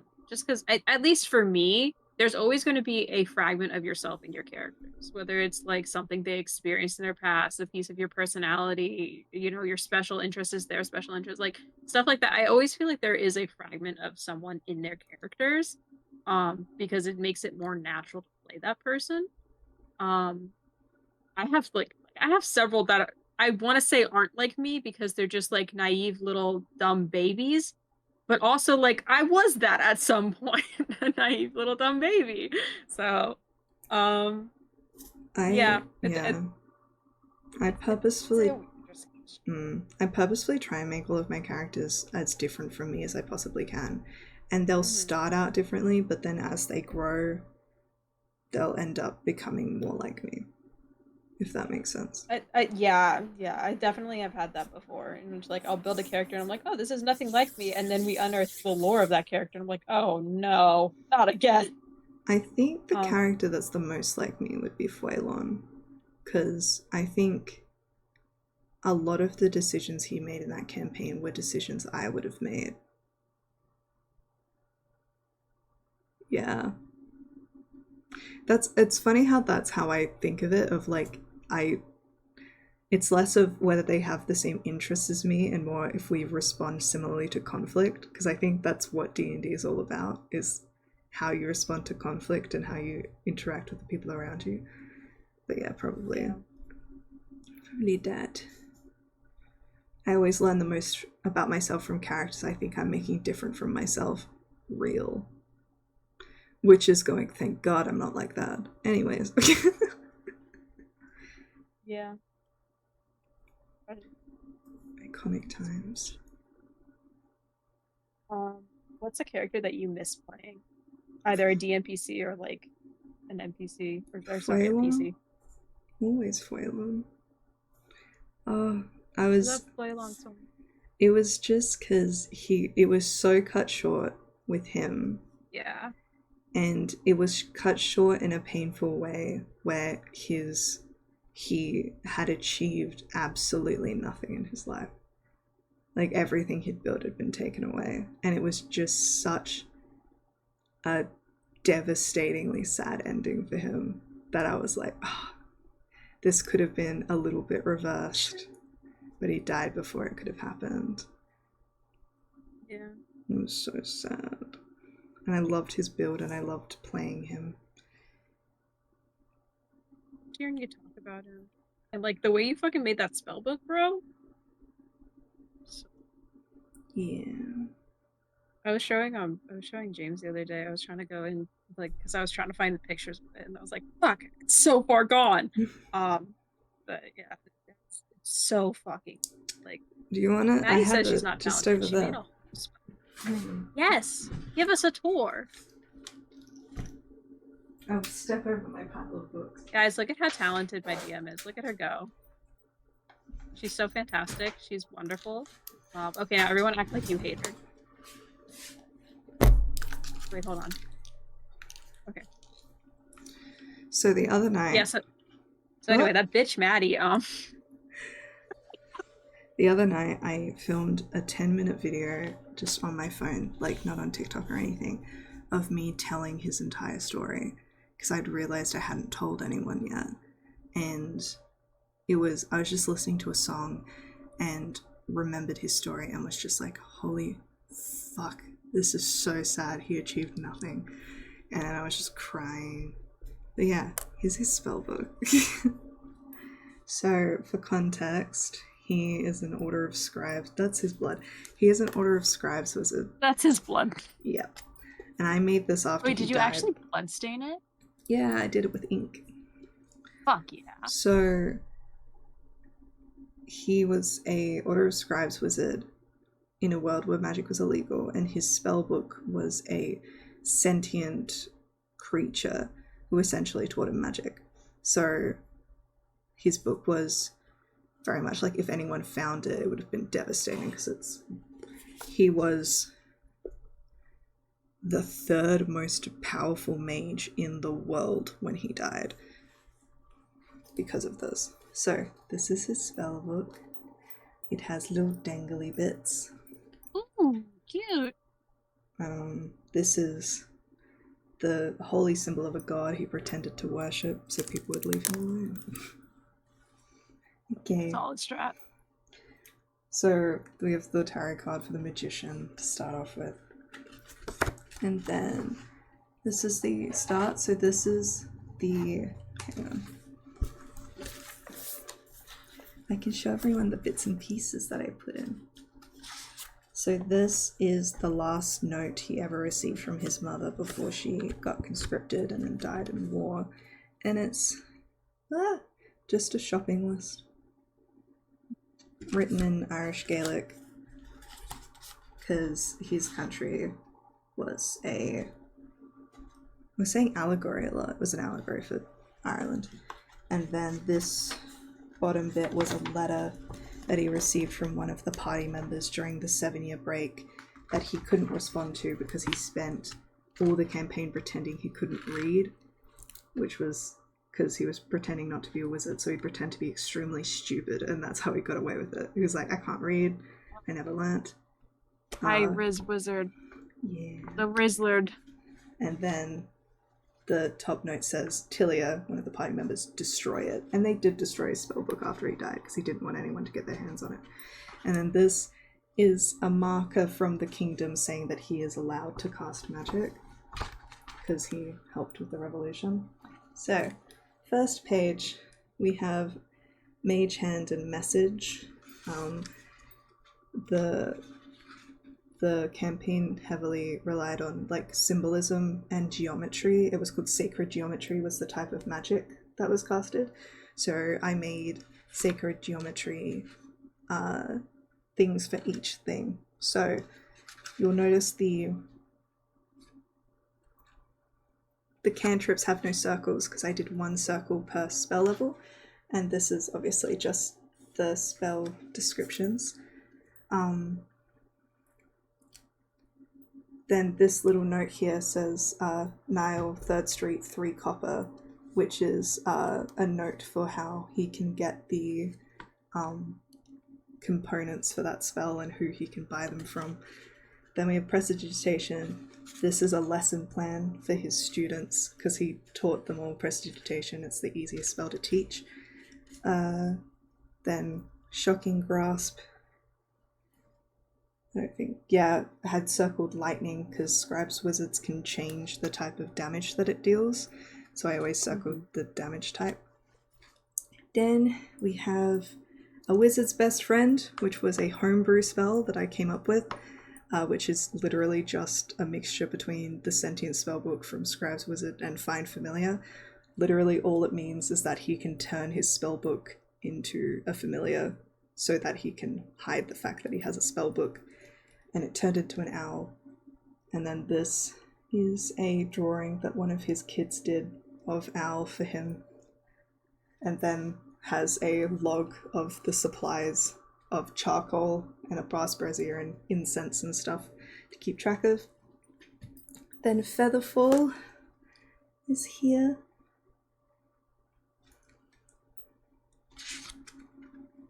And we're getting into our first levels.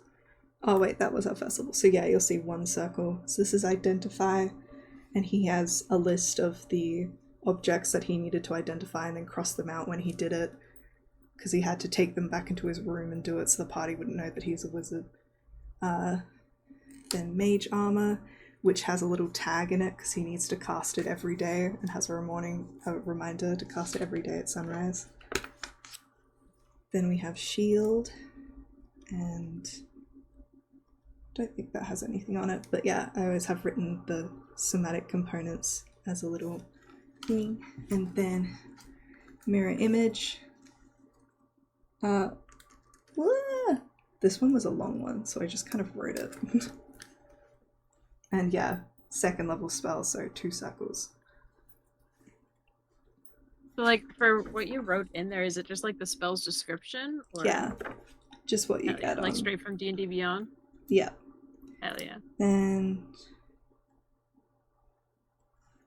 we have Misty Step, and then there's a note at the bottom that just says, Cersei is also able to cast a spell. Sorcery and wizardry may be more connected than originally assumed, because his main bit was studying magic and how it works and how it's all connected and how he thinks it isn't actually from the gods. Yeah.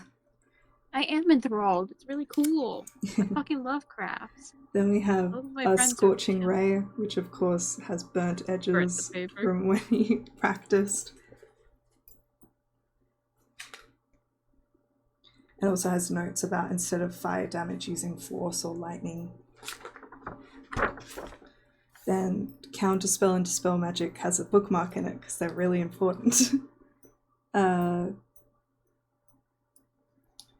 So Counterspell has the 3 circles, and so does Dispel Magic. Dispel Magic's circle is probably my favourite one. And for all of these, I got inspiration off of Pinterest. Like, I'm not very smart. Did my best. And then, of course, we have the iconic fireball do not cast in enclosed room note. And it is also covered in burn marks, but yeah. And then Thunderstep, which, there we go. And finally, we have Sending.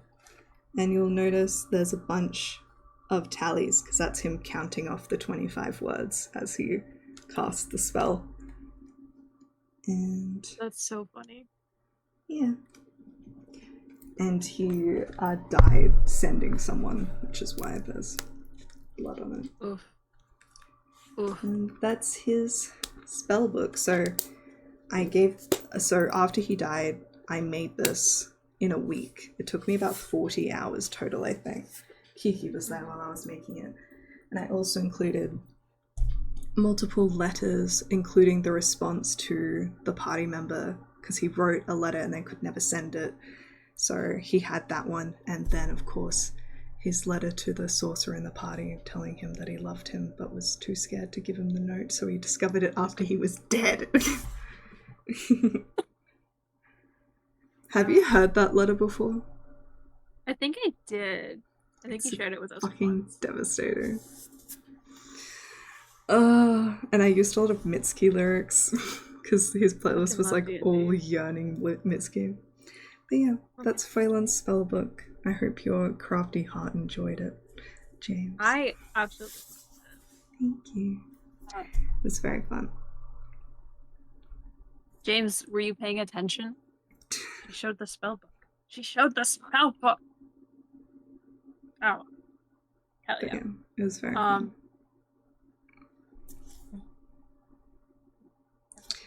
Yeah, one day I'll play him again. I think the worst part when you have D&D characters that like you miss playing is like there's certain D&D characters, I don't know, maybe it's just a me thing, but like that character belongs to that DM in a way. Like I can't play it at any other table for certain characters, or like I can't play it with a different group because it's not the same. Like Augury is one of those. I miss playing Augury so much. I love Augury. But like I don't ever want to play her when Diana's not the DM. Like I want to play her with some of those group, like some of the people from that group. I like the character interactions. So it's fun. I definitely couldn't play Phelan in a different world because his entire character was built around that world and those political circumstances. But Hemlock, who I played in that character, was an older version of Phelan before we were given the world. Because I always knew I wanted Phelan to be a teacher. So he ended up being a teacher. But Hemlock was a librarian at a school, and he was a Furbolg as well. Furbolg. So in a way, like, it is the same character, but I change it to suit. Probably the only time I've truly replayed a character was when I played Holloway twice. But even then, he was completely different in either campaign because of the vibes. In one version, he was really serious. In the second version, he was kind of like the person who was like, "You all need to get your shit together." I've had a few characters that have like switched around campaigns or something like that, and it's like, and I noticed that a pattern for those characters is like I'm not as attached to them in a way, or like I'm not attached to them in that set of circumstances. Like I'm like, this is a fun character to play, and I'm just playing them for fun, but not because I have too much emotion, like depth or investment in them. Yeah. I have a werebear who's like that. I fucking love Angus MacArthur. Motherfucker is the biggest himbo in the world. Definition of himbo. Knows how to swing. Real. Swings so good. Swings so good. So good. Is there any D&D class you haven't played yet that you want to? Oh, God. I've played a lot of D&D, because I multi-class a lot. I've played a lot of D&D classes. If it helps, I'll say if the multi-class was a flavoring and didn't dominate it, you can count it as not having properly played it. Because I kind of did that. because Nethki was technically a multi-classed cleric, but I still kind of counted it that I felt like I hadn't played a cleric. I'm playing a cleric now. Because I don't think I've actually like played a cleric properly. Mm. Like I've had healers, but I haven't played. I really haven't played a paladin either. Me Like neither. I've played them for one shots and stuff. I want to be in a campaign with a paladin because Yeah. I want to know what righteousness feels like. I want to have that pumping through my fucking veins. I have never played a druid. Druids are so fun. Yeah. Oh my god. I've I played DM'd one druid in a a lot long of form. them. The closest I've gotten was when we played Patch and Button, because Patch had a couple of levels of Moon Druid. That didn't count. Yeah. Well, he was doing it for the stab, let's be honest. But He was there to shoot guns, turn into a fucking tiger, and kill people. I shoot guns, I turn into spider, I leave. Period. That's what Sister I has a would new say. girlfriend again. God damn it. God damn it. God damn it. God, I forgot exactly what I was gonna say right now. Fuck. Paladin, what righteousness feels like. Paladin. Yeah. I want to play a paladin that's in the wrong and doesn't know it. Period. I want that heartbreak of becoming an oathbreaker for the right reason. I wanna have a villain who's a paladin, because that's terrifying. Yes. I've said this before in some D&D talks, but I'll say it again. The best way to corrupt anyone is not through vices, but it's through virtues. Have them go too far in any direction. Because, like, vices, like, yeah, that bitch is evil. Going into virtues, it's like, oh, you're too good to the point that it's detrimental. Like, sometimes you do have to walk a line of being morally gray, but I love corrupting people via virtues. Oh yeah. That's why A lot of my in BBGs are Dungeons and Demigods, I couldn't just have Typhon as the BBG because he's so fucking boring. He's in a volcano half the time and he comes out and he just wants to destroy. Womp womp. That's why like bringing in Kaya and Echidna was so important, because Kaya had the personal part and Echidna had the part that was really scary, that she could become a mother figure for demigods, and that's all they wanted. But then she would corrupt them and turn them into monsters because all of her children are monsters. Yeah. When we were on our break, They just want a parent that's present in their life. When we were on our break, and I thought of turning each of the people who had left into one of the fucking monsters. When I tell you, I stood up, I sent a voice message to the evil chat and went, okay, I'm so curious as to when that idea occurred to you, because me, and B were sitting in chat and it like occurred to us randomly afterwards. We're like, it occurred to me probably when we were around when we were recording the last session of the season. It occurred to me like when you guys left, because I was thinking about it and I was like this is just gonna kind of just be combat and it's just gonna be a monster hunt, which is fun, but how am I gonna connect this? And then I just make this emotionally devastating. Yeah, and I thought about how like Echidna kept calling these kids her children, and the idea that like she would turn them into monsters. And then it was basically I had that idea and then I did anything to make it work. For example, spoiler alert. Oh, Bran, this isn't a spoiler for you. You're already at this. Bran, we love you. This isn't a spoiler for you. You catching up? We love you, Queen. Yeah. King, I think. Royalty, Your Majesty. Royalty. The reason I killed Sasha was to set that up. No other reason. No other reason. Because that's why my hands are wet with blood. Because when he left, I was still deciding whether he was going to be truly bad or just making a mistake. And I had always leaned into just making a mistake because he is the type to do something while very emotional and then being like, wait a second, this was a bad idea. Very much the granddaddy's blood. So, like, originally it was going to be that he actually went to spy on everyone, but then I was like, I didn't want that to happen. I want it to be he fully did it in his right mind. He did the bad thing. But then he got there and he realized he fucked up and then tried to backstep, because that's what his character would do. Because he's good, but he's not. He's a extremely flawed and selfish individual, and I like. He made the right decision in the end, but he absolutely did all the things he did not in his right mind. He wasn't in his right mind, but he did it. He was, because I think I made it, he was the one who, Echidna came to him first, and he was the one who told her which other demigods to aim for and who would be the easiest targets to convince, because he knows everything about everyone. Yeah, he's a gossip bitch. He's the gossiper. So he was the one that went, yeah, go after Marius, go after blah and blah and blah, because they hate their parents. But I wanted him to have the option to be redeemed. So then it was figuring out how I was going to make it that he was going to be able to be in the underworld, but against his will. And then it all just kind of came together that he was going to be set up as a trap. Got killed. He got. Because I was like, why? Yeah.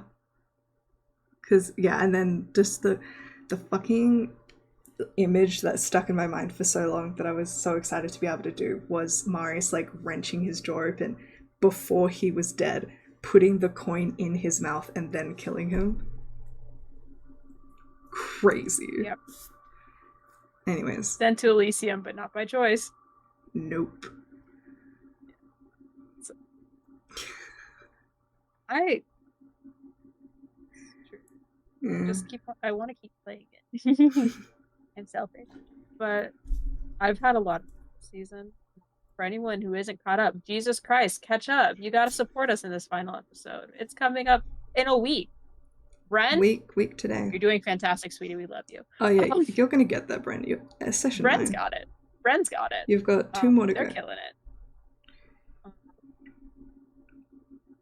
But yeah, I love reading the catch-up commentary. Anyone who is catching up on Dungeons & Demigods, please, dear God, I beg you, join the Discord, put your thoughts in the catch-up commentary, and spoiler brackets, of course, but, like, please tell us your thoughts as you're catching up, because it is so much fun to see. Like, I keep reading every time I see the little thing light up on Red, I'm like, oh, friend posted, let me go looky. It's so fun. It's so much fun. I fucking love it. I also love Friend being like, wait, that bitch has a different accent. It's nobody. Yeah, I remember when that was happening, because I would be like, and then no one would say anything. It's so funny to me. Oh my God, it's so funny to me. It's okay. That's called being a dungeon master. Just putting shit that they don't fucking notice. The funniest things to me is there's a point in which, like, I go full Southern Belle. Like, I go so deep, and I'm talking about, like, the something about, like, sailors in the Nile that would just, like, come up to you via ship and sell you things, like merchants on the Nile.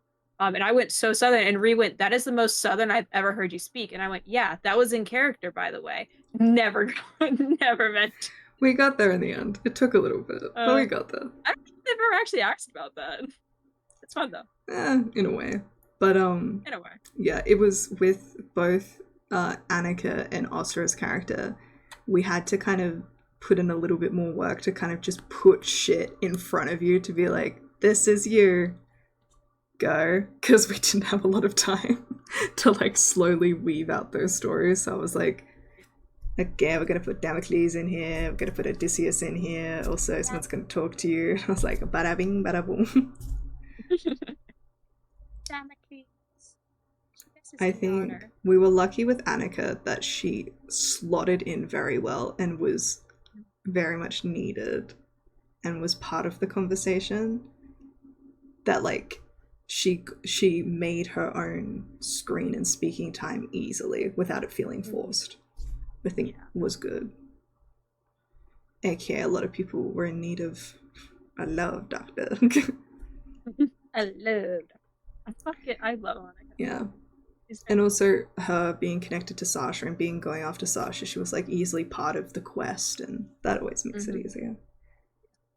we did a great job wrapping it into the pre-existing story. And I was like, Mm. what if we go Hunter of Artemis? And Maddie's like, okay. We made it work because it was literally just like the classic. You were being sent by the gods to help Yeah, the party. yeah. It works. My lady dropped me off at this. So mom said I can come play now. Mom said I can stay here. So you have to take me in. Mm. It was fun. I love Democracy's baby. And in the latest session, we won't say anything because Bren's watching. Bren, the latest session, session 11, was so good. I think it was one of my favorites.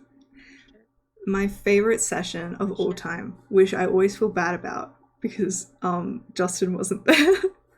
But it was the talking session where Minnie got to talk to her father, and like Mila went and talked to Nemesis. Oh, it was such a good session.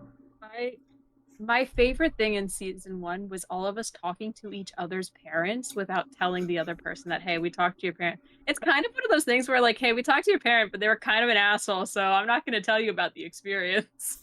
Which one's episode 10? So that would be. So you would have just finished. Oh, it's the boats. Yeah. So you just finished because episode 9 was Sphinx. Episode 10's good. It ties up some loose ends. It was needed.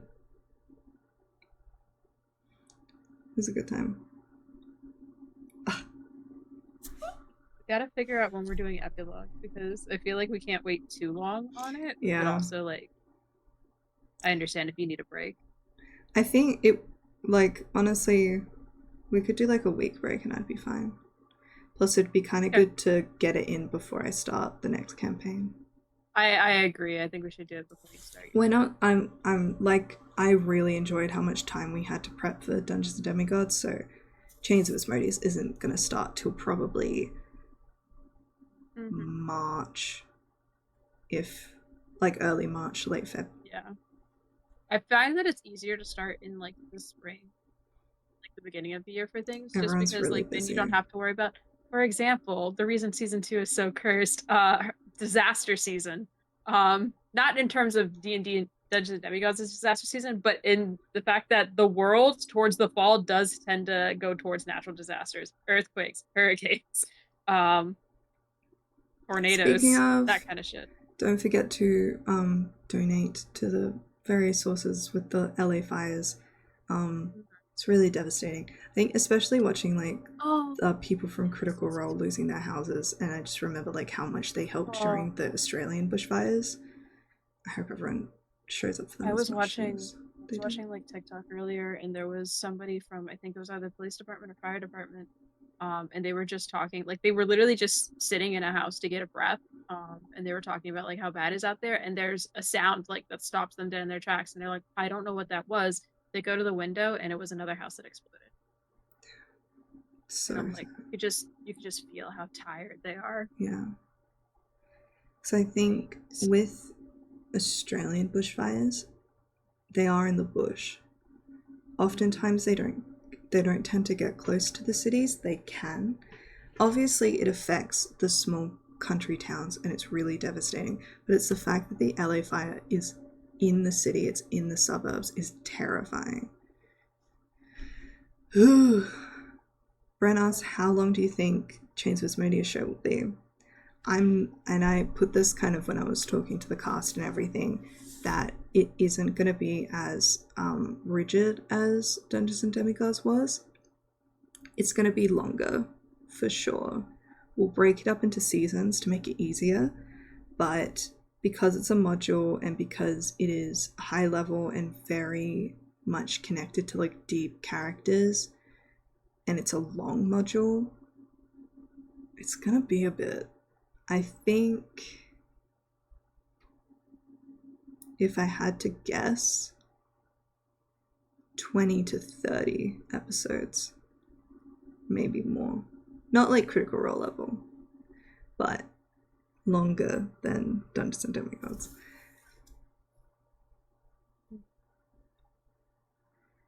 But yeah, because I think with D and Demigods, I'd like signed up to do within a certain amount, and like we did it, and it was great. But like, and I think it's good because then everyone could be there the whole time. And I think as soon as you go like it'll just keep going, people tend to skip more sessions because they'll think like, well, I think it depends on the people that you have as well. yeah, There's also like, life gets in the way, oh yeah, things happen, but I think that if you can have like an intriguing story with like enticing cast, then they're gonna keep their audience in as well as like each other. yeah. Actual plays are so God. I really wanna me and James we're restarting our home game that's been on hold for 2 years. Uh but we're finally able to like kick it back up again. So we're getting it ready. We're making like a Kahoot for all of the players and stuff to see what do you remember, because we were already playing for like 2 years before that. Um, and not only has it been like refreshing our memory, but we know it's going to refresh theirs, which is great. But I I never realized how much I miss DMing until we started doing that. Like, I really want to be able to kind of like wrap up the home game.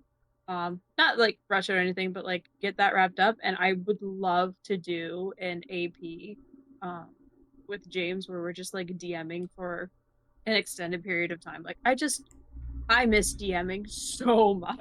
It's fun, Uh, dude. it's so much fun. And homebrew.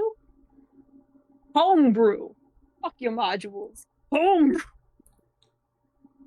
To be Nothing against fair, people who use modules. I Star like playing was the first time I ever used modules, and I think if you have a brain for Mhm. homebrew, you're not scared with Oh going yeah. off book and just like getting crazy with it. But I think Yeah. it was good for start playing because it gave me a little bit of structure that meant I could use my brain more efficiently because homebrew takes a lot of time. It does. It absolutely does. And so like I agree that like there's nothing bad about using a module or anything like that. I do think that like before a certain point, like before a certain book comes out, like they were hard to get through if you're going exactly by the. I'm pretty sure the one that like kind of changed the game there is Strahd when that one came out, because it was just so much more in depth and like good at telling the story in a way that people are like, oh, there's no one that's really good slash bad. There's kind of morally gray in here, and we have to choose our side. It gave a lot more agency to the players, I feel, and a lot of more wiggle room for the DM because it was a more like open adventure. Hmm. But anyway, I love D&D so much. It's so fun, I y'all. love DM. I'm really You're keen to play Monster Hearts again though, because it's yeah, I love how high roleplay it is and how much it's yeah. it like kind of suggests you to again do that, bringing it back to do that kind of like literary analysis into how the skin they are represents a greater Yeah. I metaphor. truly I fucking love uh, I love alternate TTRPGs, like especially indie TTRPGs, the ones that are like low mechanics, high roleplay. Um, I love that shit because it gives you more ability to like use your imagination without limitations. It's just so much wiggle room, and it really just comes down to, even if it's not written, it is rule of cool. It is 100% rule of cool. You're going to be like, that's fucking awesome as shit. Absolutely, go with it. Um, but yeah, like when we did Project We Were the Kids on Bikes, y'all were so fucking creative. So creative. I think back to y'all session a lot, the officer section, when Daisy like was like, yeah, I'm gonna make an EMP. And I was like, That was big crazy. brain, big brain. She high key saved the game. Yeah, no. uh And I was yeah, ready I to kill liked all of them. I liked playing that character. It was fun. And then God, I put I was water re- on the ground and electrocuted all of them. Slay. I was rewatching some of it the other day because I'm looking for like clip moments, and just like dead set like floating in space doing cartwheels. It was like, I'm Whoa. going to like swim and try to get to the edge. And it's like, you're not propelling off of anything. What are you doing? Looking cool. As Just of so great. soldiers, we're not soldiers. The fucking Maddie had this sticky note. For anyone who hasn't seen Project Rebirth, there's an AI on the spaceship called Ava. Maddie had the sticky note that says, "I don't trust Ava." I just kept pulling it out and like showing us. Like it was so funny. And every time I text with the fucking pointer thing going, alien! Hey, and I was the only one that got the AAA reference. Yep, yep. You were the first. And Good I got it job. because of Booksmart. Hell yeah. I that one was literally sitting in front of everyone 4 sessions, and no one got it until you. It was so funny. Listen, I won't get any accolades in this life, but by God, I will get a reference. Hell yes. That's who I am. Cat jumping out. Alien, alien. Alien! But then Oh, I that's knew so I was never gonna get any of the video game ones. Though I think someone else got the reference to the one from fucking Portal. What's a yeah. There was a Gla- companion cube, and I think she spoke some GLaDOS Gladys, lines. yeah. And I Yeah, was playing Portal 2, so I was like, why didn't I get that? The one you would know. But I got the movie ones. That's the main yeah. part. That's where I'm at. Well, you are a film major, so I would hope that you got the I'm ones. not a film major, baby. I have a film degree. I got a Hey, bachelor's degree. goddamn, goddamn. Whoa, whoa, whoa. We get it. You're in debt. Jesus Christ. What? Yeah, a Oh, little right. No, bit. you're not America. I still have debt. It's still expensive. You Um, know. look, it's Gail. You were just gonna say, look, it's gay. Look, it's hi. I'm gay.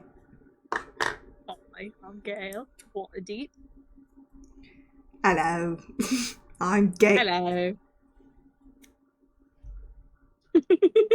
Wrong. He's right behind me, isn't he? My favorite part of any of our streams is when Maddie like just starts picking up random objects and personifying them.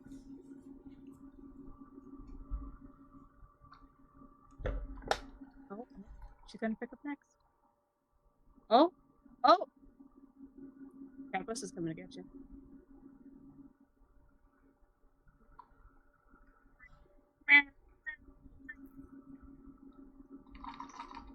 Oh, is it a bobblehead? Yeah.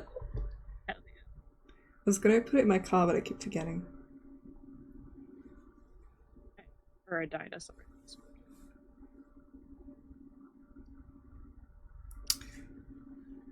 Raw XD. I won't get it because I've got not too much.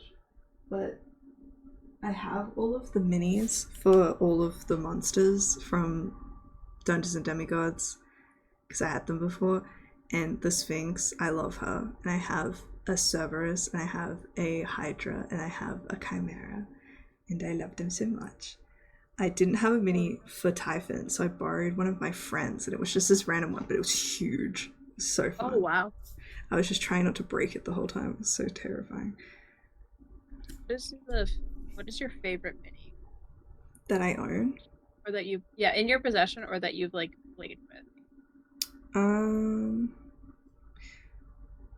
my old DM George had a night, not nightcrawler. The fuck are they called? Night Stalker? Yeah, he had a night. Was the big tall ones? Yeah, yeah. Yeah, he had one of They're those. fucking It was crazy. fucking. They're That was pretty scary. cool. He has a lot of good ones because he has a 3D printer. But my favorite one that I own is my Sphinx.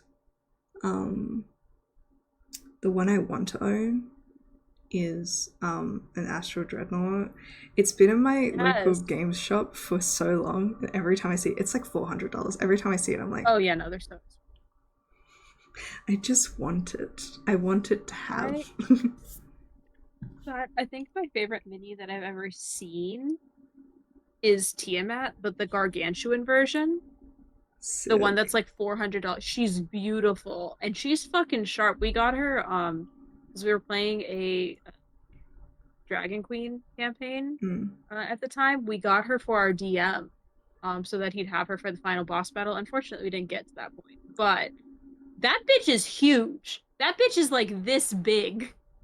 Bitch is crazy. big. They had to put her up on the top of their kitchen shelf so that she would loom over everything because there's nowhere else to put her. Also, her wings kept cutting people. That's, well, She is bloodthirsty. mother. Um, yeah, every time I walk into the game store and see the Astral Dreadnought, it's me watching Wayne's World being like, she will be mine. Oh yes, it will be mine. No I think stairway? Denied.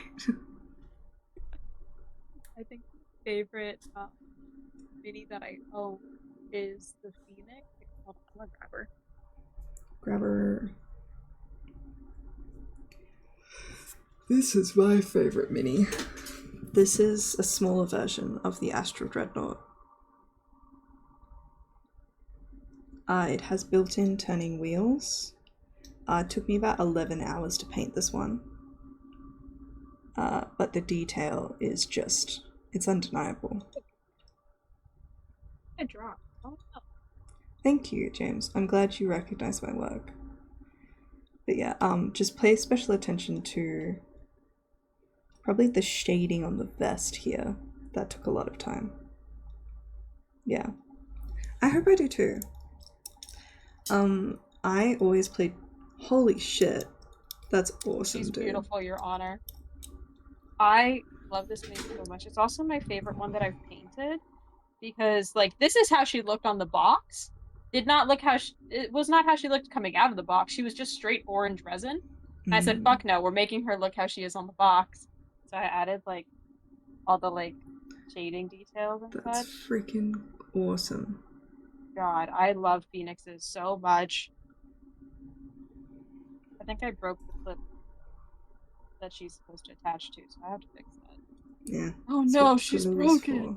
Oh no, she's broken. The reason I play Toad exclusively in Mario Kart is because when he passes people, he goes, ha! And that makes me laugh. And my favorite thing to do is to put him in a tiny little cart with monster wheels, and then I don't know how to play the game, and it's so fun. Everyone else is like on their sleek bikes with Link, and I'm just I like, didn't. do do I do feel do so do. silly because in Mario Kart, I genuinely thought that like the carts were just for aesthetic purposes. I didn't realize they had different speeds and stuff. Oh, Until I started playing Mario Kart competitively. and here's the thing. I know that. I just don't care. Because I You know want to be what? in a tiny little beetle car with monster wheels going do do do do do do do. I love that for you. I love that you just live your life. That's me.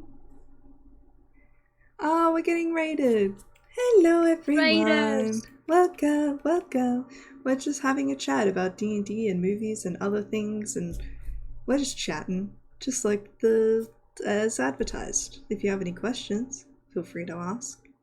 Otherwise, we're just gonna Ask be us D&D yapping. questions. I love D&D questions. We know a lot about D&D. Hey, look at dice. I'm excited for the Monster Manual that's coming out. The Waifu Catalog Part 2. Waifu Catalog Part 2. Waifu Catalog Updated Volume Edition. 2. Uh, More waifu. Now has. Don't say that. now has the uncensored dragons this time round. No, it was gonna be worse than that.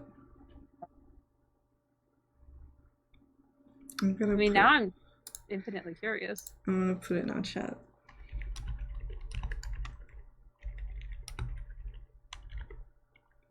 Wait, no. Yeah, that's Eddie's worse. putting it in our chat because she knows I will see it. I will say it if I see it. Anyway.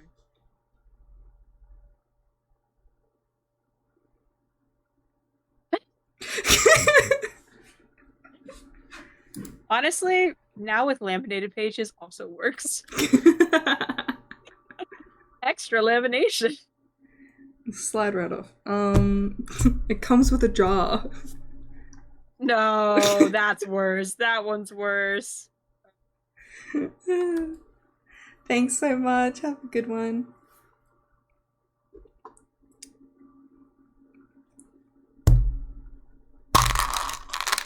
I meant to clean my study today, and I made it worse. Now I'm just...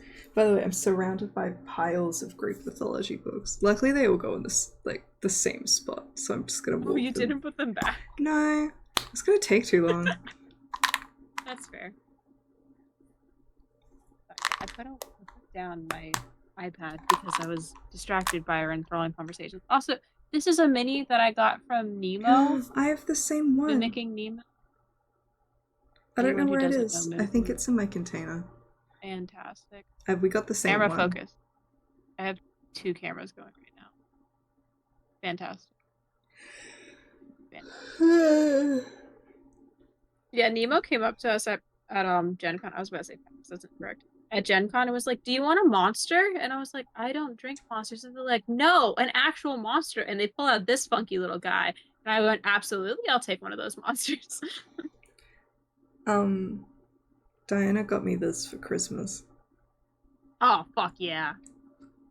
Let's open it. I haven't actually opened it yet. God, I have a thing of mini that I have not opened, and I got that so long ago. The glue is not setting on this bitch. Honestly, I might just glue the bitch together because there's no point. That's fair. Also, I painted my nails really badly because I was bored. They look awful up close, but it's kind of a vibe. I feel like a white man with a pearl necklace.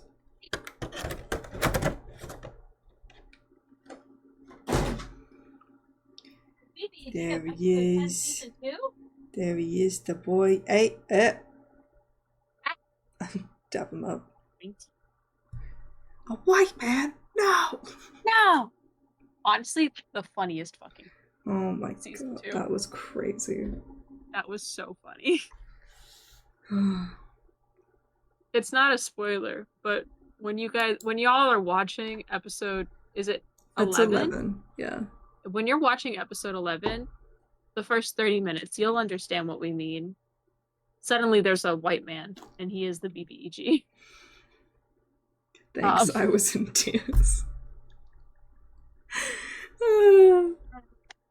I hear Dual Masters Guide mini painting stream. I would love to. I just don't have the space to like show me painting at the same time. But God, I'd love to. That would be really fun. I love painting. Once I get like my fish tank spread away, I could probably clear off a table and we could just flip the monitors around. That would be fun. Yeah, I just have this camera, and like while it has a good lens and it was cheap because it was free because I stole it from my dad. Unfortunately, it is a prime lens. Prime lens. Mm-hmm. So it doesn't zoom, and it's really wide. So that's why this is also far away. Because if I had it my way, I'd be cut here. But if you go into like the properties of OBS, does it let you zoom there? No. Oh, that sucks. Not at all, which sucks. Yeah. We all have dads? James! You can't just ask people if they have dads. I do have a dad, and he seems really normal on the outside, but then he says like the wildest shit. Your dad looks like that one cartoon turtle. He really does. One time, but like in the sweet way. He looks like he could do no wrong, and that he's going to teach me about morals. We had people over, and my dad was telling a story, and my mom interjects with context. And he turns to her and says, "Who's fucking this cat?" Oh, I don't know, Dadalyn. Who is fucking this cat? Yeah, and one time we were having dinner and he came home from a lunch, and it was a lunch that ended at like 8 p.m. So he was, oh my god, shit-faced. It was like one of those lunches with the boys. And so he comes home and he's so drunk. When my dad's drunk, he gets very sleepy. He wants to pat cute things and then pass out. So when we were babies, he wanted to go into our room and wake us up so he could play with us. And my mother was like, "If you fucking go into that room and wake up, I'll kill you." And now it's Olive, our dog. So Yeah. He comes home and he's sitting at the kitchen table, we're all eating, and he's holding Olive like a baby and playing with her, and she's looking at us like, please God. And then I'm like, Dad, hey Same. Dad, and he goes like this. And he won't stop hiccuping. I was like, go to bed. And then I went, hey, can you come over tomorrow and nail something to my wall? And he went, yeah. And I'm like, I'm asking you now because you'll agree now. And then you have to hold your word in the morning. And he went, okay. And he just put Olive down, went to bed. Just Oh, kind of wondering. I love that. Oh, He's gonna be the strangest old man. He already is an old man. my dad's just such a creature. I He don't did know how to follow through. describe my dad. Um, my dad 100% feels like a mob boss, but like he does not have the personality of one. It's like a mob boss that doesn't know he's in charge of the mob. That's Um, real. he's really just like a sweet guy and stuff, but he has a very big personality, and it's a very eclectic personality. Also, he looks like he belongs in the mob. I don't know how, but he does. You can ask Ben. Ben met my dad when he came for his show. Um, and I was like, now you understand what Fef means when he says my dad looks like a mob boss. And he's like, no, I 100% see it. Um, Yeah, well, if to you put it come like over this, to Australia, you can meet my dad. You can meet my whole I will family. 100% be meeting your dad because I'm gonna go to Australia. I was talking to my mom about that.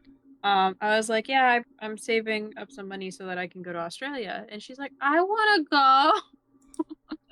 My mom's so cute. She's like, I want to go. You gotta go to the zoo for me because I want to go to the zoo.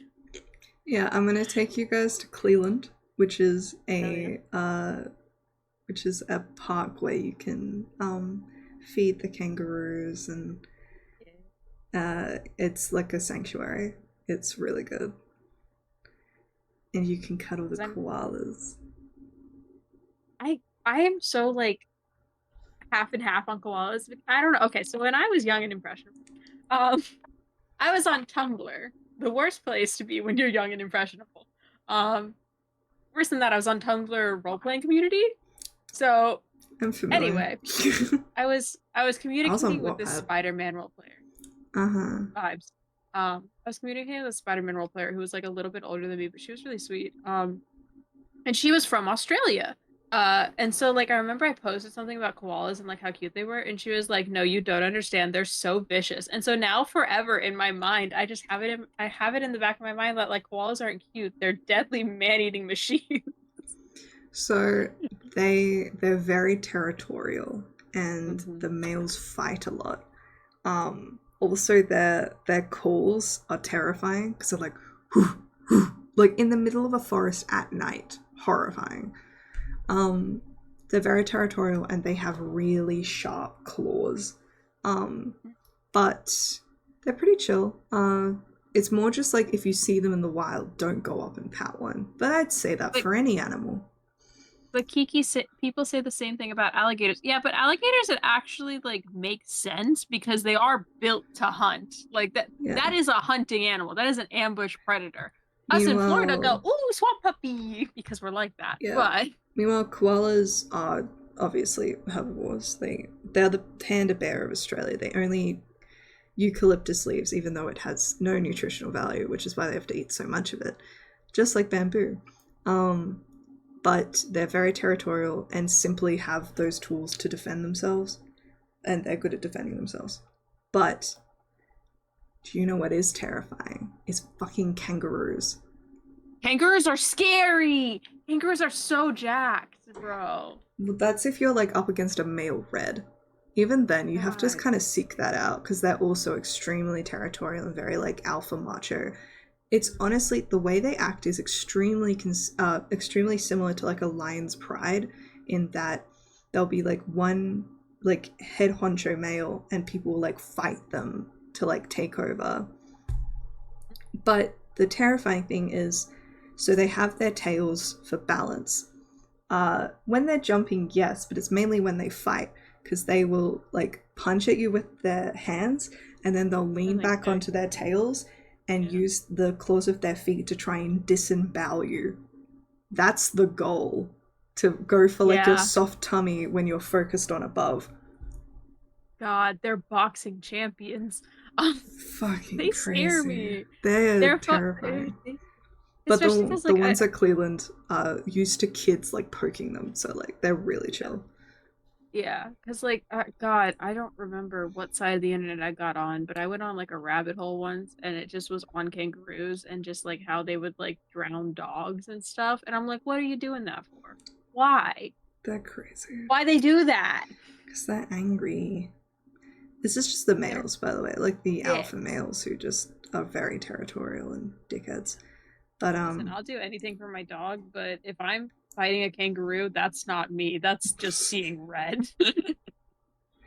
oh, there's that iconic video of when the kangaroo's got his dog and he punches him in the face. Yes, yes, I saw Iconic. that one. Iconic, So truly. good. Can't believe you Yeah. survived that. My favorite thing Yeah, about Australian culture is that we have the second most poisonous snake on the planet, and we call it the common brown snake. I feel like it should be called like the brown death or some so shit. like So, like, how many things do I have to bring to Australia to properly defend myself from Australia? Nothing, because you're gonna be in the fucking suburbs. You're not going to the bush. Let's go. Plus, you guys, the time when we see a lot of spiders is around now. It's usually like summer into autumn. You guys will be coming over in spring, so I don't think there'll be as many. And even I'm not then, they chill like themselves. I'm not worried about the spiders, if that makes sense. I know I'm gonna scream when I see one because they're massive, but Sometimes like sometimes, like the they're hunter chill, spiders are massive. But like from what I've seen about them, they're not like aggressive or anything. They're just big and there.